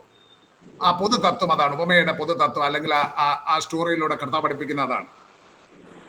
ഈ ഉപമകളിലൂടെ സന്ദേശം നൽകുന്ന രീതി ഞാൻ പറഞ്ഞല്ലോ, കർത്താവ് യഹൂദ റബ്ബിമാർക്ക് അന്ന് അവരെ പഠിപ്പിച്ചിരുന്ന ആ ശൈലികളൊക്കെ അവർക്ക് പരിചിതമായിരുന്ന ആ ടീച്ചിങ് സ്റ്റൈലാണ് കർത്താവ് പലപ്പോഴും സ്വീകരിച്ചിരുന്നത്. അപ്പൊ പഴയ നിയമത്തില് പ്രവാചകന്മാരും പലരും ഉപമകളിലൂടെ സംസാരിച്ചിരുന്നതായി കാണുന്നുണ്ട്. പഴയ നിയമത്തിൽ പ്രവാചകന്മാര് പലരും ഉപമകളിലൂടെ സംസാരിച്ചിരുന്നതായിട്ട് കാണുന്നുണ്ട്. പല പ്രമുഖ വ്യക്തികളും ഉപമകളിലൂടെ സംസാരിച്ചിരുന്നതായി കാണുന്നുണ്ട്. പഴയ നിയമത്തിൽ നിന്നുള്ള ചില ഉദാഹരണങ്ങൾ നിങ്ങൾക്ക് ആർക്കെങ്കിലും ഉദാഹരണങ്ങൾ വേണമെങ്കിൽ 1-2 ഉദാഹരണങ്ങൾ ചൂണ്ടിക്കാണിക്കാം. പഴയ നിയമത്തിൽ നിന്നുള്ള ഉപമകളുടെ ചില ഉദാഹരണങ്ങൾ. ദാവീദിനോട് പ്രവാചകൻ പറയുന്നുണ്ട്, ആടിന്റെ ഒരു ഉപമ. Very good, very good. 51 സങ്കീർത്തനം കഴിഞ്ഞിട്ട് അതിനുശേഷം 2 ശമൂവേൽ 12-ാം അധ്യായത്തിന്റെ 1 മുതൽ 6 വരെയുള്ള വാക്യങ്ങളിൽ ദാവീദിനോട് നാഥാൻ പ്രവാചകൻ പറയുന്ന ആ ദരിദ്രന്റെ പെൺകുഞ്ഞാട്, അതൊരു നല്ല ഒരു ഉപമയാണ്. അത് നിങ്ങൾ പറയുമെന്ന് എനിക്കറിയാം, അല്ലാതെ മറ്റെന്തെങ്കിലും. പോട്ടെ, സമയം കളയണ്ട, മുന്നോട്ട് നമുക്കങ്ങ് പോവാം. എരുബ്ബാൽ എന്ന് നിങ്ങൾ കേട്ടിട്ടുണ്ടോ? എരുബ്ബാൽ, അവിടേക്ക് വരിക. എരുബ്ബാൽ എന്ന് പേർ വിളിച്ചിരുന്ന ഗിദെയോൻ മരിച്ച ശേഷം നമ്മളെ ന്യായാധിപന്മാരുടെ പുസ്തകം 9-ാം അധ്യായം 7 മുതൽ 20 വരെയുള്ള വാക്യങ്ങൾ വായിക്കുമ്പോൾ, ന്യായാധിപന്മാരുടെ പുസ്തകം 9-ാം അധ്യായം 7 മുതൽ 20 വരെയുള്ള വാക്യങ്ങൾ ഒന്ന് ആരെങ്കിലും എടുത്തെങ്കിൽ പെട്ടെന്ന് സ്പീഡിലൊന്ന് വായിച്ച്. ഇതിനെക്കുറിച്ച് യോഥാമിന് അറിവ് കിട്ടിയപ്പോൾ അവൻ ഗെരിസീം മുകളിൽ നിന്ന് മലമുകളിൽ ചെന്ന് ഉച്ചത്തിൽ അവരോട് വിളിച്ചു പറഞ്ഞതെന്നാൽ ശെഖേം പൗരന്മാർ. ഒരു സെക്കൻഡ് അതിന് മുൻപുള്ള കഥയോടെ പറഞ്ഞേക്കാം. ഈ ഗിദെയോൻ മരിച്ചു കഴിഞ്ഞപ്പോൾ ശെഖേമിൽ ഗിദെയോന്റെ വെപ്പാട്ടിയുടെ ഒരു മകനായി അബീമേലെക്ക് എന്ന് പറഞ്ഞ ഒരാളുണ്ടായിരുന്നു. ശെഖേമിൽ ഗിദെയോന്റെ വെപ്പാട്ടിയുടെ മകനായ അബീമേലെക്ക് തന്റെ അമ്മയുടെ സഹോദരന്മാരുടെ സഹായത്തോടെ ഈ വെപ്പാട്ടിയുടെ മകൻ ഇസ്രായേലിന് രാജാവായി. അവൻ ഒഫ്രയിൽ തന്റെ അപ്പന്റെ വീട്ടിൽ ചെന്ന് എരുബാബേലിന്റെ പുത്രന്മാരായി തന്റെ സഹോദരന്മാരായി 70 പേരെ ഒരു കല്ലിന്മേൽ വെച്ച് കൊന്നു. ഗിദെയോന്റെ 70 മക്കളെ ഈ വെപ്പാട്ടിയുടെ മകനായ അബീമേലെക്ക് കൊന്നുകളഞ്ഞു. എന്നാൽ എരുബാലിന്റെ ഇളയ മകനായ യോഥാം ഒളിച്ചു കളഞ്ഞത് കൊണ്ട് ശേഷിച്ചു. മുകളിലത് പറയുന്നുണ്ട്. അതിനുശേഷം ഷെഖേമിലെ സകല പൗരന്മാരും മില്ലോഗ്രഹമൊക്കെ ഒരുമിച്ച് കൂടി ചെന്ന് ഷെഖേമിലെ ജ്ഞാപക സ്തംഭത്തിനരികെയുള്ള കരുവേലകത്തിങ്കൽ വെച്ച് അബീമേലെക്കിനെ രാജാവാക്കി, വെപ്പാട്ടിയുടെ മകനെ രാജാവാക്കി. അവൻ 70 എരുബാലിന്റെ 70 മക്കളെ കൊന്നതിന് ശേഷം രാജാവായി. ഇത് യോഥാം അറിഞ്ഞപ്പോൾ അവൻ ഗെറിസീം മലയിൽ ചെന്നിട്ട്, നമുക്കറിയാം ഷെഖേം എന്ന് പറയുന്ന താഴ്വരയുടെ 2 സൈഡിലായിട്ടാണ് ഗെറിസീം മലയും ഏബാൽ മലയും. അപ്പൊ ഗെറിസീം മലയിൽ ചെന്ന് നിന്നുകൊണ്ട് ഉച്ചത്തിൽ അവരോട് വിളിച്ചു പറയുന്നതാണ്, ഷെഖേം പൗരന്മാരെ, ദൈവം നിങ്ങളുടെ സങ്കടം കേൾക്കേണ്ടതിന് നിങ്ങൾ എന്റെ സങ്കടം കേൾപ്പീൻ. പണ്ടൊരിക്കൽ വൃക്ഷങ്ങൾ തങ്ങൾക്ക് ഒരു രാജാവിനെ അഭിഷേകം ചെയ്യുവാൻ പോയി. ഇനി സൗകര്യം വായിച്ച അത് കണ്ടിന്യൂ ചെയ്താട്ടെ. അവ ഒലിവ് വൃക്ഷത്തോട്, നീ ഞങ്ങൾ രാജാവായിരിക്കാം എന്ന് പറഞ്ഞു. അതിന് ഒലിവ് വൃക്ഷം, ദൈവവും മനുഷ്യരും എന്നെ പുകഴ്ത്തുവാൻ ഹേതുവായിരിക്കുന്ന എന്റെ പുഷ്ടി ഞാൻ ഉപേക്ഷിച്ച് വൃക്ഷങ്ങളുടെ മേൽ ആടുവാൻ പോകുമോ എന്ന് പറഞ്ഞു. പിന്നെ വൃക്ഷങ്ങൾ അത്തിവൃക്ഷത്തോട്, നീ വന്ന് ഞങ്ങൾക്ക് രാജാവായിരിക്ക എന്ന് പറഞ്ഞു. അതിന് അത്തിവൃക്ഷം, എന്റെ മധുരവും വിശേഷപ്പെട്ട പഴവും ഞാൻ ഉപേക്ഷിച്ച് വൃക്ഷങ്ങളുടെ മേൽ ആടുവാൻ പോകുമോ എന്ന് പറഞ്ഞു. പിന്നെ വൃക്ഷങ്ങൾ മുന്തിരിവള്ളിയോട്, നീ വന്ന് ഞങ്ങൾക്ക് രാജാവായിരിക്ക എന്ന് പറഞ്ഞു. മുന്തിരിവള്ളി അവയോട്, ദൈവത്തെയും മനുഷ്യനെയും ആനന്ദിപ്പിക്കുന്ന എന്റെ രസം ഞാൻ ഉപേക്ഷിച്ച് വൃക്ഷങ്ങളുടെ മേൽ ആടുവാൻ പോകുമോ എന്ന് പറഞ്ഞു. പിന്നെ വൃക്ഷങ്ങളെല്ലാം കൂടെ മുൾപ്പടർപ്പിനോട്, നീ വന്ന് ഞങ്ങൾക്ക് രാജാവായിരിക്ക എന്ന് പറഞ്ഞു. മുൾപ്പടർപ്പ് വൃക്ഷങ്ങളോട്, നിങ്ങൾ യഥാർത്ഥമായി എന്നെ നിങ്ങൾക്ക് രാജാവായി അഭിഷേകം ചെയ്യുന്നു എങ്കിൽ വന്ന് എന്റെ നിഴലിൽ ആശ്രയിപ്പിൻ. അല്ലെങ്കിൽ മുൾപ്പടർപ്പിൽ നിന്ന് തീ പുറപ്പെട്ട് ലെബോനോനിലെ ദേവദാരുക്കളെ ദഹിപ്പിക്കട്ടെ എന്ന് പറഞ്ഞു. നിങ്ങളിപ്പോൾ അബീമേലെക്കിനെ രാജാവാക്കിയതിൽ വിശ്വസ്തതയും പരമാർത്ഥതയും ആകുന്നുവോ പ്രവർത്തിച്ചത്? നിങ്ങൾ യെരുബ്ബാബേലിനോടും അവന്റെ കുടുംബത്തോടും നന്മയാകുന്നുവോ ചെയ്തത്? അവന്റെ പ്രവൃത്തിയുടെ യോഗ്യതയ്ക്ക് തക്കവണ്ണമോ അവനോട് പ്രവർത്തിച്ചത്? എന്റെ അപ്പൻ തന്റെ ജീവനെ ഗണ്യമാക്കാതെ നിങ്ങൾക്ക് വേണ്ടി യുദ്ധം ചെയ്തത് മിദ്യാന്റെ കയ്യിൽ നിന്ന് നിങ്ങളെ രക്ഷിച്ചിരിക്കെ, നിങ്ങൾ ഇന്ന് എന്റെ അപ്പന്റെ ഗൃഹത്തിന് വിരോധമായി എഴുന്നേറ്റ് അവന്റെ പുത്രന്മാരായ 70 പേരെയും ഒരു കല്ലിന്മേൽ വെച്ച് കൊല്ലുകയും അവന്റെ ദാസിയുടെ മകനായ അബീമേലേക്ക് നിങ്ങളുടെ സഹോദരന്മാരായിരിക്കൊണ്ട് അവനെ ശെഖേം പൗരന്മാർക്ക് രാജാവാക്കുകയും ചെയ്തുവല്ലോ. ഇങ്ങനെ നിങ്ങൾ ഇന്ന് യെരുബ്ബാബേലിനോടും അവന്റെ കുടുംബത്തോടും ചെയ്തത് വിശ്വസ്തതയും പരമാർത്ഥതയും എന്ന് വരികിൽ നിങ്ങൾ അബീമേലെക്കിൽ സന്തോഷിപ്പിൻ, അവൻ നിങ്ങളിലും സന്തോഷിക്കട്ടെ. മതി. അല്ലെങ്കിൽ അബീമേലെക്കിൽ നിന്ന് തീ പുറപ്പെട്ട് ശെഖേം പൗരന്മാരെയും മില്ലോ ഗൃഹത്തെയും ദഹിപ്പിക്കട്ടെ. ശെഖേം പൗരന്മാരിൽ നിന്നും മില്ലോ ഗൃഹത്തിൽ നിന്നും തീ പുറപ്പെട്ട് അബീമേലെക്കിനെയും ദഹിപ്പിക്കട്ടെ. മതി മതി. ഇവിടെ നോക്കുക, യോദ്ധാം ഇവിടെ നിന്നുകൊണ്ട് ചോദിക്കുകയാണ് ഒരു കഥ. അദ്ദേഹം ഒരു ഉപമയാണ് പറയുന്നത്. വൃക്ഷങ്ങൾ തങ്ങൾക്ക് രാജാവായിട്ട് ഇരിക്കുവാൻ ഒലിവ് വൃക്ഷത്തിന്റെ അടുത്ത് ചെന്നു. ഒലിവ് വൃക്ഷം പ്രയോജനമുള്ള വൃക്ഷമാണ്, നല്ല ഫലങ്ങൾ പുറപ്പെടുവിക്കുന്ന വൃക്ഷമാണ്. പക്ഷെ ഒലിവ് വൃക്ഷം അതിന് തയ്യാറാകുന്നില്ല. അത് കഴിഞ്ഞപ്പോൾ അത് അത്തിവൃക്ഷത്തിന്റെ അടുക്ക് ചെന്നു, ഒടുവിൽ മുന്തിരിവള്ളിയുടെ അടുക്ക് ചെന്നു. ഇവയെല്ലാം പ്രയോജനമുള്ള വൃക്ഷങ്ങളാണ്. പക്ഷെ അവയൊന്നും അല്ല ഇപ്പോൾ വൃക്ഷങ്ങൾക്ക് രാജാവായിരിക്കുന്നത്. മുൾപ്പടർപ്പ്, മറ്റുള്ളവരെ മുറിവേൽപ്പിക്കുന്ന മുൾപ്പടർപ്പ്, സ്വയം ഒരു തീക്കൊള്ളിയാൽ കത്തിച്ചാമ്പലാകുവാൻ ഇടയുള്ള ഒരു മുൾപ്പടർപ്പ്, യാതൊരു ശക്തിയുമില്ലാത്തതും അപ്പോൾ തന്നെ മറ്റുള്ളവരെ മുറിവേൽപ്പിക്കുന്നതുമായ ഒരു മുൾപ്പടർപ്പ്. ആ മുൾപ്പടർപ്പിനെ നിങ്ങൾ രാജാവാക്കിയിരിക്കുന്നു എന്ന് പറഞ്ഞ് അതിൽ നിന്ന് തീ പുറപ്പെട്ട നിങ്ങളെയും നിങ്ങളിൽ നിന്നുള്ള തീ അവനെയും ദഹിപ്പിക്കുമെന്ന് പറഞ്ഞുകൊണ്ട് അബീമേലെക്കിനെ മുൾപ്പടർപ്പിനോട് ഉപമിച്ചുകൊണ്ട് യോദ്ധാം ഉപമയായി സംസാരിച്ചിരിക്കുന്നത് നമുക്ക് കാണുവാൻ സാധിക്കും. ഒരു ഏറ്റവും ഉദാത്തമായ വൃക്ഷങ്ങൾ മുൾപ്പടർപ്പിനെ തങ്ങളുടെ രാജാവായി തിരഞ്ഞെടുത്തതുപോലെ നിങ്ങൾ അബീമേലെക്കിനെ രാജാവായി തിരഞ്ഞെടുത്തിരിക്കുന്നു എന്ന് പറയുന്നു. ഇനി രണ്ടാമത്തെ ഉപമയാണ് മുമ്പേ ദേവദാസൻ പറഞ്ഞത്. 2 ശമൂവേൽ 12:1-6 വരെ. ദരിദ്രന്റെ പെൺകുഞ്ഞാട്.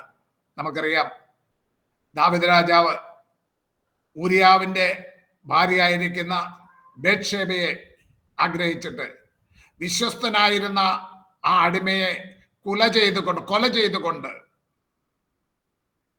അവന്റെ ഭാര്യയോടുകൂടെ കൽപ്പനാലംഘനം നടത്തിയിരിക്കുന്നു.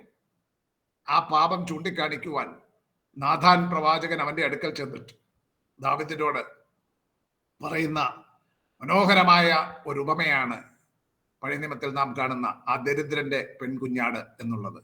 ഇനി വീണ്ടും 2 രാജാക്കന്മാർ 14:9-10 വാക്യങ്ങളിൽ ഇസ്രായേൽ രാജാവായിരുന്ന യഹോവാഷ്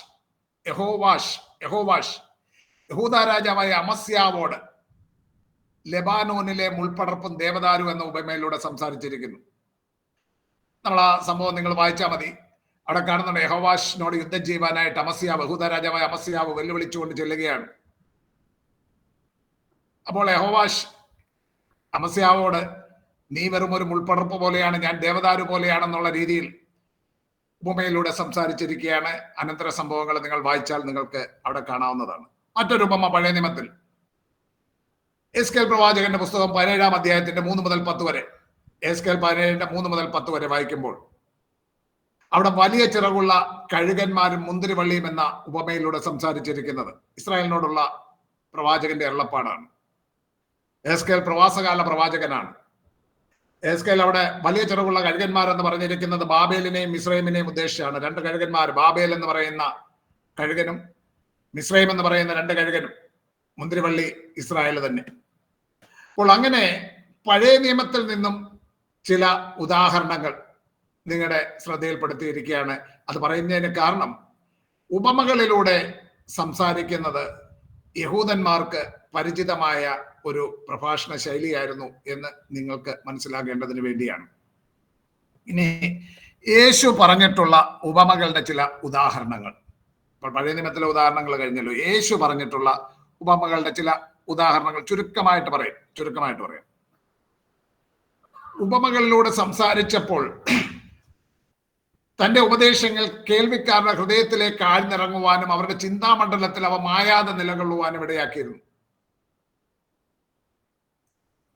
യേശു സാധാരണക്കാരായ യഹൂദന്മാർക്ക് സുപരിചിതമായിരുന്ന ചിത്രങ്ങളാണ് യേശുവിന്റെ ഉപമകളിൽ കാണുന്നത്. ഉദാഹരണത്തിന് വിത്ത് വിതയ്ക്കുന്ന ഉപമ യേശു പറയുന്നത് മത്തായി 13:24-30 വരെ, മർക്കോസ് 4:1-9 വരെ, 26 മുതൽ 29 വരെ, 30 മുതൽ 32 വരെ ഈ വചനഭാഗങ്ങളിൽ കാണുന്ന വിത്ത് വിതയ്ക്കുന്ന ഉപമയിൽ അന്ന് കൃഷി ചെയ്തിരുന്ന യഹൂദന്മാർക്ക് വളരെ പരിചിതമായ പ്രകൃതിയിൽ നിന്നുള്ള ചില സാധാരണ സംഭവങ്ങളെ ഉപമകളായി പ്രസ്താവിച്ചിരിക്കുകയാണ്. വിത്ത് വിതയ്ക്കുന്ന സാധാരണ സംഭവങ്ങളെ ഉദാഹരണമായിട്ട് പ്രസ്താവിച്ചിരിക്കുകയാണ്. മറ്റൊന്ന് പുളിച്ച മാവ്. സ്വർഗരാജ്യത്തെ പറ്റി പറയുമ്പോൾ മത്തായി 13:33 പുളിച്ച മാവ് എന്ന ഉപമ. ലൂക്കോസ് 15:3 മുതൽ 10 വരെ കാണാതെ പോയ ആട്, കാണാതെ പോയ ദ്രഹ്മ എന്നിവയുടെ ഉപമ. ഇതിൽ ചിലത് ഞാൻ വിശദീകരിക്കും, പുറകാലം വിശദീകരിക്കുന്നുണ്ട്. അതുപോലെ ലൂക്കോസ് 11:5 മുതൽ 8 വരെ കാണുന്ന ലൂക്കോസ് 11:5-8 ബുദ്ധിമുട്ടിക്കുന്ന അയൽക്കാരന്റെ ഉപമ. ബുദ്ധിമുട്ടിക്കുന്ന അയൽക്കാരന്റെ ഉപമ. പിന്നെ 10 കന്യകമാരുടെ ഉപമ. 25:1 മുതൽ 13 വരെ 10 കന്യകമാരുടെ ഉപമ. ഇതൊക്കെ നിത്യജീവിതത്തിൽ ചിരപരിചിതമായ കാര്യങ്ങളാണ്. അവർക്ക് ചിരപരിചിതമായ കാര്യങ്ങളാണ് ഈ ദ്രഹ്മയും ആടും പുളിച്ചമാവും. പിന്നെ വിവാഹത്തിന് ഒരുങ്ങിയിരിക്കുന്ന കന്യകയും അവളോട് കൂടെയുള്ള സ്നേഹിതമാരും അടങ്ങുന്ന അങ്ങനെയുള്ള സംഭവങ്ങളൊക്കെ നിത്യജീവിതത്തിൽ പരിചിതമായ കാര്യങ്ങൾ ചൂണ്ടിക്കാണിച്ച് സംസാരിക്കുന്നു. ലൂക്കോസ് 19:12 മുതൽ 27 വരെയുള്ള വാക്യങ്ങൾ കാണുന്ന താലന്തുകളുടെ ഉപമ. താലന്തുകളുടെ ഉപമ. യജമാനൻ ദാസന്മാരുടെ പക്കൽ താലന്തുകൾ ഏൽപ്പിക്കുകയാണ്. ദാസന്മാരുടെ പക്കൽ താലന്തുകൾ ഏൽപ്പിക്കുന്നു. 15-ാം അധ്യായത്തിന്റെ 11 മുതൽ 32 വരെയുള്ള വാക്യങ്ങളിൽ 15-ാം അധ്യായത്തിന്റെ 11 മുതൽ 32 വരെയുള്ള വാക്യങ്ങളിൽ ധൂർത്തുപുത്രന്റെ ഉപമ. ധൂർത്തുപുത്രന്റെ ഉപമ. ഇതൊക്കെ ആനുകാലിക സംഭവങ്ങൾ ഉപമയായി വിവരിച്ചിരിക്കുന്നതാണ്. ചില യേശു പറഞ്ഞിരിക്കുന്ന ചില ഉപമകളുടെ ഉദാഹരണങ്ങളാണ് ഞാൻ ചൂണ്ടിക്കാണിച്ചത്. നിങ്ങളത് നോട്ട് ചെയ്തെങ്കിൽ മുന്നോട്ട് പോകാം. ഓക്കെ. യേശു എന്തുകൊണ്ടാണ് ഉപമകളിലൂടെ സംസാരിച്ചത്? യേശു എന്തുകൊണ്ടാണ് ഉപമകളിലൂടെ സംസാരിച്ചത്? ആർക്കെങ്കിലും ഉത്തരം പറയാമെങ്കിൽ പറയാം. ഉപമകളിലൂടെ സംസാരിച്ചത് എന്തുകൊണ്ടായിരുന്നു? ഇന്നത്തെ ജനങ്ങള് സാധാരണക്കാരെ ജനങ്ങൾക്ക് മനസ്സിലാകുന്ന ഭാഷയിൽ, അതെ, മനസ്സിലാകുന്ന ഭാഷയിൽ സംസാരിച്ചു. അപ്പോൾ തന്നെ ഉപമകളിലൂടെ സംസാരിക്കുമ്പോൾ അത് കറക്റ്റാണ്. സാധാരണക്കാരന് മനസ്സിലാകുന്ന സംഭവങ്ങളിലൂടെ സംസാരിക്കുന്നു. അപ്പോൾ തന്നെ ഉപമകളിലൂടെ സംസാരിക്കുന്നതിൽ ദൈവത്തിന് ചില പദ്ധതികൾ ഉണ്ടായിരുന്നു. ലൂക്കോസിന്റെ സുവിശേഷം 8:9-10 വാക്യങ്ങളൊന്ന് വായിച്ചു. ലൂക്കോസ് 8:9-10. അവന്റെ ശിഷ്യന്മാർ അവനോട് ഈ ഉപമ എന്ത് എന്ന് ചോദിച്ചതിന് അവൻ പറഞ്ഞത്, ദൈവരാജ്യത്തിന്റെ മർമ്മങ്ങളെ അറിവാൻ നിങ്ങൾക്ക് വരെ ലഭിച്ചിരിക്കുന്നു. ശ്രദ്ധിക്കണം, ദൈവരാജ്യത്തിന്റെ മർമ്മങ്ങളെ അറിവാൻ നിങ്ങൾക്ക്, മർമ്മങ്ങൾ, മിസ്റ്ററി, ദൈവരാജ്യത്തിന്റെ മർമ്മങ്ങളെ അറിവാൻ നിങ്ങൾക്ക് വരെ ലഭിച്ചിരിക്കുന്നു. ശേഷമുള്ളവർക്കോ കണ്ടിട്ടും കാണാതിരിപ്പാനും കേട്ടിട്ടും ഗ്രഹിപ്പാതിരിപ്പാനും ഉപമകളിലത്രേ. അപ്പം ചില ഉപദേശങ്ങൾ പഠിപ്പിക്കുന്നു, അത് സത്യം തന്നെ. അപ്പോൾ തന്നെ ആ ഉപദേശങ്ങൾക്കുള്ളിൽ അടക്കം ചെയ്തിരിക്കുന്ന ചില ദൈവരാജ്യത്തിന്റെ ചില മർമ്മങ്ങളുണ്ട്. ഈ മർമ്മങ്ങൾ എന്ന് പറയുവാൻ ഉപയോഗിക്കുന്ന മുസ്റ്റൂരിയോൺ എന്നുള്ള ഗ്രീക്ക് പദം, അതിന്റെ അർത്ഥമാക്കുന്നത് എന്താണ്? ദൈവത്തിന്റെ മുൻനിർണയത്തിലുള്ളതും ദൈവം തക്ക സമയത്ത് താൻ ആഗ്രഹിക്കുന്നവർക്ക് വെളിപ്പെടുത്തി കൊടുക്കുന്നതുമായ കാര്യങ്ങളാണ് ദൈവത്തിന്റെ മർമ്മം. എഫെസ്യർക്ക് എഴുതിയ ലേഖനം 3-ാം അധ്യായത്തിൽ പൗലോസ് പറയുന്നുണ്ട്, കൃപയാൽ എനിക്കൊരു മർമ്മം അറിയായി വന്നു എന്ന് പറഞ്ഞ് താഴോട്ട് പറയുന്ന കാര്യങ്ങൾ. അവിടെയൊക്കെ നമുക്ക് പിന്നീട് വരാം. അപ്പം ദൈവം വെളിപ്പെടുത്തി കൊടുക്കുവാൻ ആഗ്രഹിക്കുന്നവർക്ക് ദൈവത്തിന്റെ സമയത്ത് മാത്രം വെളിപ്പെടുത്തുന്നതാണ് മർമ്മങ്ങൾ. അപ്പോൾ ഇവിടെ ശിഷ്യന്മാരോട് പലപ്പോഴും പല കഥകളും പറയുമ്പോൾ, ഉപമകൾ പറയുമ്പോൾ, ഉപമകളിലൂടെ ജനത്തോട് സംസാരിക്കും. എന്നിട്ട് ശിഷ്യന്മാരെ മാറ്റി ഇരുത്തിയിട്ട് അവർ ചോദിക്കുമ്പോൾ അതിന്റെ അർത്ഥം വിവരിച്ചു കൊടുക്കും. കാരണം മർമ്മങ്ങൾ അറിയാൻ തിരഞ്ഞെടുക്കപ്പെട്ടവർക്ക് മാത്രമേ ഭാഗ്യം ലഭിക്കുന്നുള്ളൂ. മറ്റൊരു വാക്യം കൂടെ ചൂണ്ടിക്കാണിക്കാം.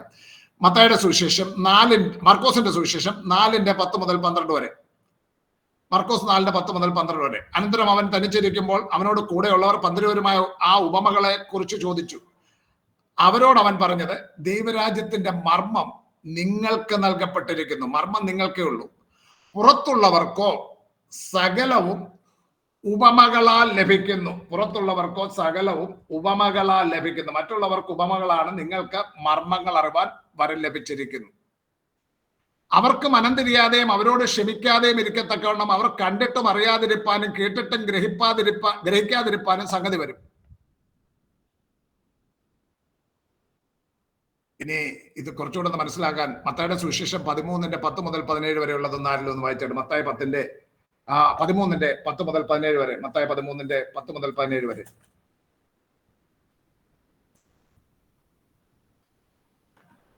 പിന്നെ ശിഷ്യന്മാർ അടുത്ത് വന്നു അവരോട് ഉപമകളായി സംസാരിക്കുന്നത് എന്ന് ചോദിച്ചു. അവൻ അവരോട് ഉത്തരം പറഞ്ഞത്, സ്വർഗരാജ്യത്തിന്റെ മർമ്മങ്ങളെ അറിവാൻ നിങ്ങൾക്ക് വരം ലഭിച്ചിരിക്കുന്നു, അവർക്കോ ലഭിച്ചിട്ടില്ല. കണ്ടിന്യൂ. ഉള്ളവന് കൊടുക്കും, അവന് സമൃദ്ധി ഉണ്ടാകും. ഇല്ലാത്തവനോടോ അവനുള്ളതും കൂടെ എടുത്തു കളയും. അതുകൊണ്ട് അവർ കണ്ടിട്ട് കാണാതെയും കേട്ടിട്ട് കേൾക്കാതെയും ഗ്രഹിക്കാതെയും ഇരിക്കയാൽ ഞാൻ ഉപമകളായി അവരോട് സംസാരിക്കുന്നു. നിങ്ങൾ ചെവിയാൽ കേൾക്കും, ഗ്രഹിക്കയില്ല താനും. കണ്ണാൽ കാണും, ദർശിക്കയില്ല താനും. ഈ ജനത്തിന്റെ ഹൃദയം തടിച്ചിരിക്കുന്നു. അവർ ചെവി കൊണ്ട് മന്ദമായി കേൾക്കുന്നു, കണ്ണടച്ചിരിക്കുന്നു. അവർ കണ്ണ് കാണാതെയും ചെവി കേൾക്കാതെയും ഹൃദയം കൊണ്ട് ഗ്രഹിക്കാതെയും തിരിഞ്ഞുകൊള്ളാതെയും ഞാൻ അവരെ സൗഖ്യമാക്കാതെയും ഇരിക്കേണ്ടതിന് തന്നെ എന്ന് യെശയ്യാവ് പറഞ്ഞ പ്രവാചകത്തിന് അവരിൽ നിവർത്തി വരുന്നു. എന്നാൽ നിങ്ങളുടെ കണ്ണ് കാണുന്നത് കൊണ്ട് നിങ്ങളുടെ ചെവി കേൾക്കുന്നത് കൊണ്ട് ഭാഗ്യമുള്ളതാ.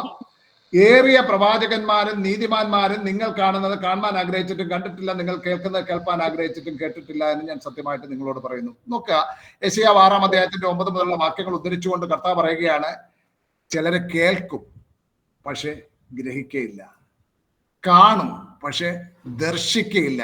കണ്ണുകൊണ്ട് കാണും പക്ഷെ അത് ഉള്ളിൽ പതിയുകയില്ല. അവരുടെ ഹൃദയം അങ്ങനെയുള്ളവരുടെ തടിച്ചിരിക്കുകയാണ്. അവർ ചെവി കൊണ്ട് മന്ദമായി കേൾക്കുന്നു, കണ്ണടച്ചിരിക്കുന്നു. അവർ കണ്ണ് കാണാതെയും ചെവി കേൾക്കാതെയും ഹൃദയം കൊണ്ട് ഗ്രഹിക്കാതെയും തിരിഞ്ഞുകൊള്ളാതെയും ഞാൻ അവരെ സൗഖ്യമാക്കാതെയും ഇരിക്കേണ്ടതിന് തന്നെ. നോക്കുക, ദൈവത്തിന്റെ മുന്നറിവിലും തെരഞ്ഞെടുപ്പിലും ഉള്ളവർക്കാണ് ദൈവരാജ്യത്തിന്റെ മർമ്മങ്ങൾ വെളിപ്പെടുത്തുന്നത്. കർത്താവ് താൻ തിരഹിതം പോലെ തിരഞ്ഞെടുത്തിരിക്കുന്നവർക്ക് താൻ ഉപമകളായി സംസാരിച്ചിട്ടുള്ള ദൈവരാജ്യത്തിന്റെ മർമ്മങ്ങളെ വെളിവാക്കി കൊടുക്കുകയാണ്. മറ്റുള്ളവർക്ക് ആ ഉപമകൾ പുരാതന കടങ്കഥകൾ പോലെ മാത്രമായിരിക്കുകയാണ്. മത്തായി 13:14 യെശയ്യാ 6:9 മുതൽ 10 വരെ ഉദ്ധരിച്ചുകൊണ്ട് പറയുന്നതിന്റെ സാരം ഇതാണ്: പുരുഷാരത്തിന് യേശു ഉപമകളാൽ മാത്രം സന്ദേശങ്ങൾ നൽകി. ഉപമകളിലൂടെ യേശു നൽകിയ സന്ദേശങ്ങളുടെ സാരം ഗ്രഹിക്കുവാൻ അല്ലെങ്കിൽ ദൈവരാജ്യത്തിന്റെ മർമ്മം ഗ്രഹിക്കുവാൻ അവർക്ക് കഴിഞ്ഞില്ല. ദൈവം കൃപ ചെയ്ത് നമ്മുടെ ബുദ്ധിയെ തുറക്കുന്നുവെങ്കിൽ മാത്രമേ ദൈവരാജ്യത്തിന്റെ മർമ്മങ്ങൾ ഗ്രഹിക്കുവാൻ നമുക്ക് സാധിക്കുകയുള്ളൂ.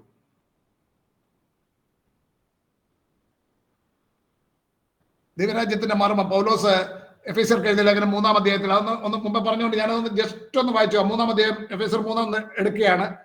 അത് നിമിത്തം പൗലോസ് എന്ന ഞാൻ ജാതികളായ നിങ്ങൾക്ക് വേണ്ടി ക്രിസ്തുയേശുവിന്റെ ബദ്ധനായിരിക്കുന്നു. നിങ്ങൾക്കായി എനിക്ക് ലഭിച്ച ദൈവകൃപയുടെ വ്യവസ്ഥയെക്കുറിച്ച് ഞാൻ മീതെ ചുരുക്കത്തിൽ എഴുതിയതുപോലെ വെളിപ്പാടിനാൽ എനിക്ക് ഒരു മർമ്മം അറിയായി വന്നു എന്ന് നിങ്ങൾ കേട്ടിട്ടുണ്ടല്ലോ. പൗലോസ് പറയുകയാണ്, ദൈവത്തിന്റെ വെളിപ്പാടിനാൽ എനിക്കൊരു മർമ്മം, മുസ്റ്റൂരിയോൺ, മിസ്റ്ററി. ഞാൻ പറഞ്ഞല്ലോ, മിസ്റ്ററിയുടെ ഡെഫിനേഷൻ ഞാൻ പറഞ്ഞു. ദൈവനിർണയത്തിൽ ഉണ്ടായിരുന്നത്, ദൈവത്തിന്റെ കാര്യപരിപാടിയായിരുന്നത്, ദൈവം തക്ക സമയത്ത് താൻ ആഗ്രഹിക്കുന്നവർക്ക് റിവീൽ ചെയ്ത് വെളിപ്പെടുത്തി കൊടുത്ത കാര്യങ്ങളാണ് മർമ്മങ്ങൾ. പൗലോസ് പറയുകയാണ്, എനിക്ക് കൃപയാൽ ഒരു മർമ്മം അറിയായി വന്നു. എന്നിട്ട് പറയുകയാണ്, നിങ്ങൾ അത് വായിച്ചാൽ ക്രിസ്തുവിനെ സംബന്ധിച്ചുള്ള മർമ്മത്തിൽ എനിക്ക് ഉള്ള ബോധം നിങ്ങൾക്ക് ഗ്രഹിക്കാം. ആ മർമ്മം, ദൈവരാജ്യത്തിന്റെ മർമ്മം പൗലോസ് ഗ്രഹിച്ചിരിക്കുന്നതാണ്. ഇപ്പോൾ അവന്റെ വിശുദ്ധ അപ്പോസ്തലന്മാർക്കും പ്രവാചകന്മാർക്കും ആത്മാവിനാൽ വെളിപ്പെട്ടതുപോലെ പൂർവ്വകാലങ്ങളിൽ മനുഷ്യർക്ക് അറിയായി വന്നിരുന്നില്ല. പൂർവ്വകാലങ്ങളിൽ ദാനിയേൽ ഒരിക്കൽ ചോദിച്ചു, അതൊന്ന് പറയാമെന്ന് പറഞ്ഞപ്പോ ദാനിയേലിനോട് പറയുകയാണ്, നീ പോയിക്കൊള്ളുക, കാലാവസാനത്തിന്റെ എങ്കിൽ നിന്റെ ഓഹരി പ്രാപിപ്പാൻ എഴുന്നേറ്റ് വന്ന ദാനിയേൽ 12-ാം അധ്യായം അവിടെ നിങ്ങൾ എടുത്തു വായിച്ചാൽ മതി. അതിപ്പോ അടച്ചു മുദ്ര ഇട്ടിരിക്കുകയാണ്. അത് ഞാൻ ആഗ്രഹിക്കുന്നവർക്ക് തക്ക സമയത്ത് വെളിപ്പെടുത്തിക്കൊള്ളു. നീ ഇപ്പം പൊയ്ക്കൊള്ളാൻ ദാനിയേലിനോട് പറഞ്ഞ് പ്രവാചകനെ പോലും വെളിപ്പെടുത്തി കൊടുത്തില്ല. ഓക്കെ, എന്നാൽ ഇപ്പോൾ അത് അപ്പോസ്തലന്മാർക്കും പ്രവാചകന്മാർക്കും വെളിപ്പെടുത്തിയതുപോലെ പൂർവ്വകാലങ്ങളിൽ മനുഷ്യർക്ക് അറിയാൻ വന്നിരുന്നതല്ല. ആ മർമ്മം ജാതികൾ സുവിശേഷത്താൽ ക്രിസ്തുവേശുവിൽ കൂട്ടവകാശികളും ഏകശരീരസ്ഥരും വാഗ്ദത്തത്തിൽ പങ്കാളികളുമാകണമെന്നുള്ളത് തന്നെ. ജാതികൾ വാഗ്ദത്തത്തിന്റെ പങ്കാളികളായി തീരുക എന്നുള്ളത് ദൈവത്തിന്റെ മർമ്മമായിരുന്നു. യെശയ്യാവ് അത് പറഞ്ഞിട്ടുണ്ട്. പക്ഷേ ആ പ്രവചന പുസ്തകത്തിൽ പറഞ്ഞിരിക്കുന്നത് യെശയ്യാവ് പോലും ഒരു വേള ഗ്രഹിച്ചിട്ടുണ്ടാകില്ല, പ്രവാചകന്മാർ ഗ്രഹിച്ചിട്ടുണ്ടായിരുന്നില്ല. പ്രവചന പുസ്തകങ്ങളിൽ ദൈവം മുന്നറിയിച്ചിട്ടുള്ളതാണെങ്കിൽ പോലും ജാതികളുടെ രക്ഷ, ആ മർമ്മം പൗലോസ് പറയുകയാണ്, കൃപയാൽ എനിക്ക് വെളിപ്പെട്ടു വന്നു. എന്നിട്ട് താഴോട്ട് വരുമ്പോൾ എനിക്ക് ജാതികളോട് ക്രിസ്തുവിന്റെ അപ്രമേയ തരത്തെ ഇങ്ങോട്ട് വന്നിട്ട് പറയുകയാണ്, 10-ാം വാക്യത്തിൽ പറയുന്നു, എഫെസ്യർ 3:10, അങ്ങനെ ഇപ്പോൾ സ്വർഗത്തിൽ വാഴ്ചകൾക്കും അധികാരങ്ങൾക്കും ദൈവത്തിന്റെ ബഹുവിധമായ ജ്ഞാനം അവൻ നമ്മുടെ കർത്താവായ യേശു ക്രിസ്തുവിൽ നിവർത്തിച്ച് അവന്റെ അനാദി നിർണയപ്രകാരം സഭ മുഖാന്തരം അറിയായി വരുന്നു. ശ്രദ്ധിക്കണേ, വാഴ്ചകൾ അധികാരങ്ങൾ എന്ന് പറയുമ്പോൾ നല്ല ദൂതന്മാരുമുണ്ട്, സാത്താന്യ വാഴ്ചകളും അധികാരങ്ങളുമുണ്ട്. ദൂതഗണങ്ങൾക്ക് പോലും മറഞ്ഞിരുന്ന ഒരു മർമ്മം സഭയിലൂടെ റിവീൽ ചെയ്തിരിക്കുകയാണെന്ന് പൗലോസ് പറയുകയാണ്. അപ്പോൾ ഇങ്ങനെയുള്ള മർമ്മങ്ങൾ, ദൈവരാജ്യത്തിന്റെ മർമ്മങ്ങൾ ദൈവം ആഗ്രഹിക്കുന്ന സമയത്ത് ആഗ്രഹിക്കുന്നവർക്കാണ് വെളിപ്പെടുത്തുന്നത്. അത് വെളിപ്പെടുത്തുന്നെങ്കിൽ മാത്രമേ ഗ്രഹിക്കുവാൻ സാധിക്കത്തുള്ളൂ. ലൂക്കോസ് സുവിശേഷം 24:25 നമ്മൾ കാണുന്നുണ്ട്, യെരുശലേമിൽ നിന്ന് എമ്മോസിലേക്ക് പോയ ശിഷ്യന്മാരുടെ കാര്യം പറയുമ്പോൾ അവിടെ പറയുന്നുണ്ട്, തിരുവെഴുത്തുകളെ തിരിച്ചറിയേണ്ടതിന് ദൈവം അവരുടെ ബുദ്ധിയെ തുറന്നു. ശിഷ്യന്മാരുടെ ബുദ്ധിയെ തുറന്നു. ദൈവം തുറക്കുമ്പോൾ മാത്രമാണ് തിരുവെഴുത്തുകളിൽ എഴുതപ്പെട്ടിരിക്കുന്ന കാര്യങ്ങൾ ഗ്രഹിക്കുവാൻ സാധിക്കുന്നത്. ഫിലിപ്പിയിൽ വെച്ച് അപ്പോസ്തലനായ പൗലോസ് ദൈവവചനം സംസാരിച്ചപ്പോൾ തുയത്തേര പട്ടണക്കാരെയും രക്താംബരം വിൽക്കുന്നവളുമായ ലുദിയ എന്ന് പേരുള്ള ദൈവഭക്തിയായ സ്ത്രീയുടെ അവൾ വാക്ക് കേട്ടെങ്കിലും കർത്താവ് അവളുടെ ഹൃദയം തുറന്നപ്പോഴാണ് അവർക്ക് ഗ്രഹിക്കുവാൻ സാധിച്ചത്.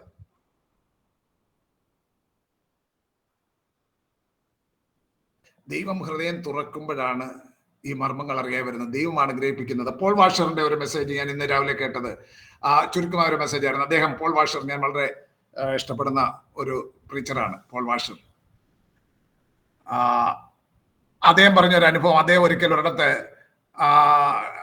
ഇങ്ങനെ പ്രസംഗിച്ചുകൊണ്ടിരിക്കുമ്പോൾ ഒരു ഹ്യൂജ് ബിൽറ്റ്, ഒരു ജയന്റ് ബിൽറ്റ് ആയിട്ടുള്ള ഒരു മനുഷ്യൻ കയറി വരുന്നു. ആ മനുഷ്യൻ ഇങ്ങനെ നടന്നു വന്ന ഓഡിയൻസിന്റെ ഏറ്റവും മുൻനിരയിൽ വന്നിരുന്നു. പോൾ വാഷർ പ്രസംഗിക്കുമ്പോഴൊക്കെയും അദ്ദേഹം രക്ഷയെക്കുറിച്ചൊക്കെയാണ് സംസാരിക്കുന്നത്. എപ്പോഴും അദ്ദേഹത്തിന്റെ മെസ്സേജസ് എല്ലാം അതേപ്പറ്റിയാണ്.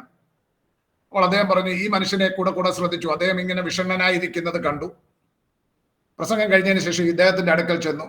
അദ്ദേഹത്തോട് പോൾ വാഷർ ചോദിച്ചു, നിനക്ക് എന്തോ പ്രശ്നമുള്ളത് പോലെ തോന്നുന്നു എന്ന് പറഞ്ഞപ്പോൾ ആ മനുഷ്യൻ പറഞ്ഞു, Man, I am going to die soon. ഞാൻ എത്രയും വേഗം മരിക്കാൻ പോവുകയാണ്. അദ്ദേഹത്തിന് എന്തോ മാരകമായ രോഗമോ മറ്റോ ബാധിച്ചിരിക്കുകയാണ്. പോൾ വാഷർ അദ്ദേഹത്തോട് പറഞ്ഞു, ഞാൻ ഇതുമായിട്ട് എനിക്ക് തിരികെ പോകേണ്ട, ഈ സിറ്റിയിൽ നിന്ന് തിരികെ പോകാനുള്ള ഫ്ലൈറ്റ് ഉണ്ട്. പക്ഷെ ഞാൻ എൻ്റെ ഫ്ലൈറ്റ് ക്യാൻസൽ ചെയ്താലും ഞാൻ നിനക്ക് വേണ്ടി പ്രാർത്ഥിക്കാം. നീ എൻ്റെ കൂടെ ഇരിക്കാൻ തയ്യാറാണോ എന്ന് ചോദിച്ചു. അദ്ദേഹം തയ്യാറാണെന്ന് പറഞ്ഞു. ഇരുന്നു. രണ്ടുപേരും പ്രാർത്ഥിച്ചു. പോൾ വാഷർ അദ്ദേഹത്തോട് ദൈവവചനത്തിൽ നിന്ന് റിപ്പന്റൻസിനെ പറ്റിയും സാൽവേഷനെ പറ്റിയും ഒക്കെ ഒത്തിരി സംസാരിച്ചു. ആ മനുഷ്യൻ അതെല്ലാം കേൾക്കുന്നുണ്ട്. പക്ഷെ യാതൊരു ചലനവുമില്ല. അങ്ങനെ ഇരിക്കെ പോൾ വാഷർ അദ്ദേഹത്തോട് ജോൺ 3:16 വായിക്കാൻ പറഞ്ഞു. ജോൺ 3:16 വായിക്കുന്നു, For God so loved the world, he gave his only begotten son, that whosoever believeth in him shall not perish but have everlasting life. ഇത് വായിച്ചതുമല്ല, മനുഷ്യൻ വളരെ സന്തോഷത്തോടെ ആഹ്ലാദത്തോടെ കൈ ഉയർത്തി ദൈവത്തെ മഹത്വപ്പെടുത്തുവാൻ തുടങ്ങി.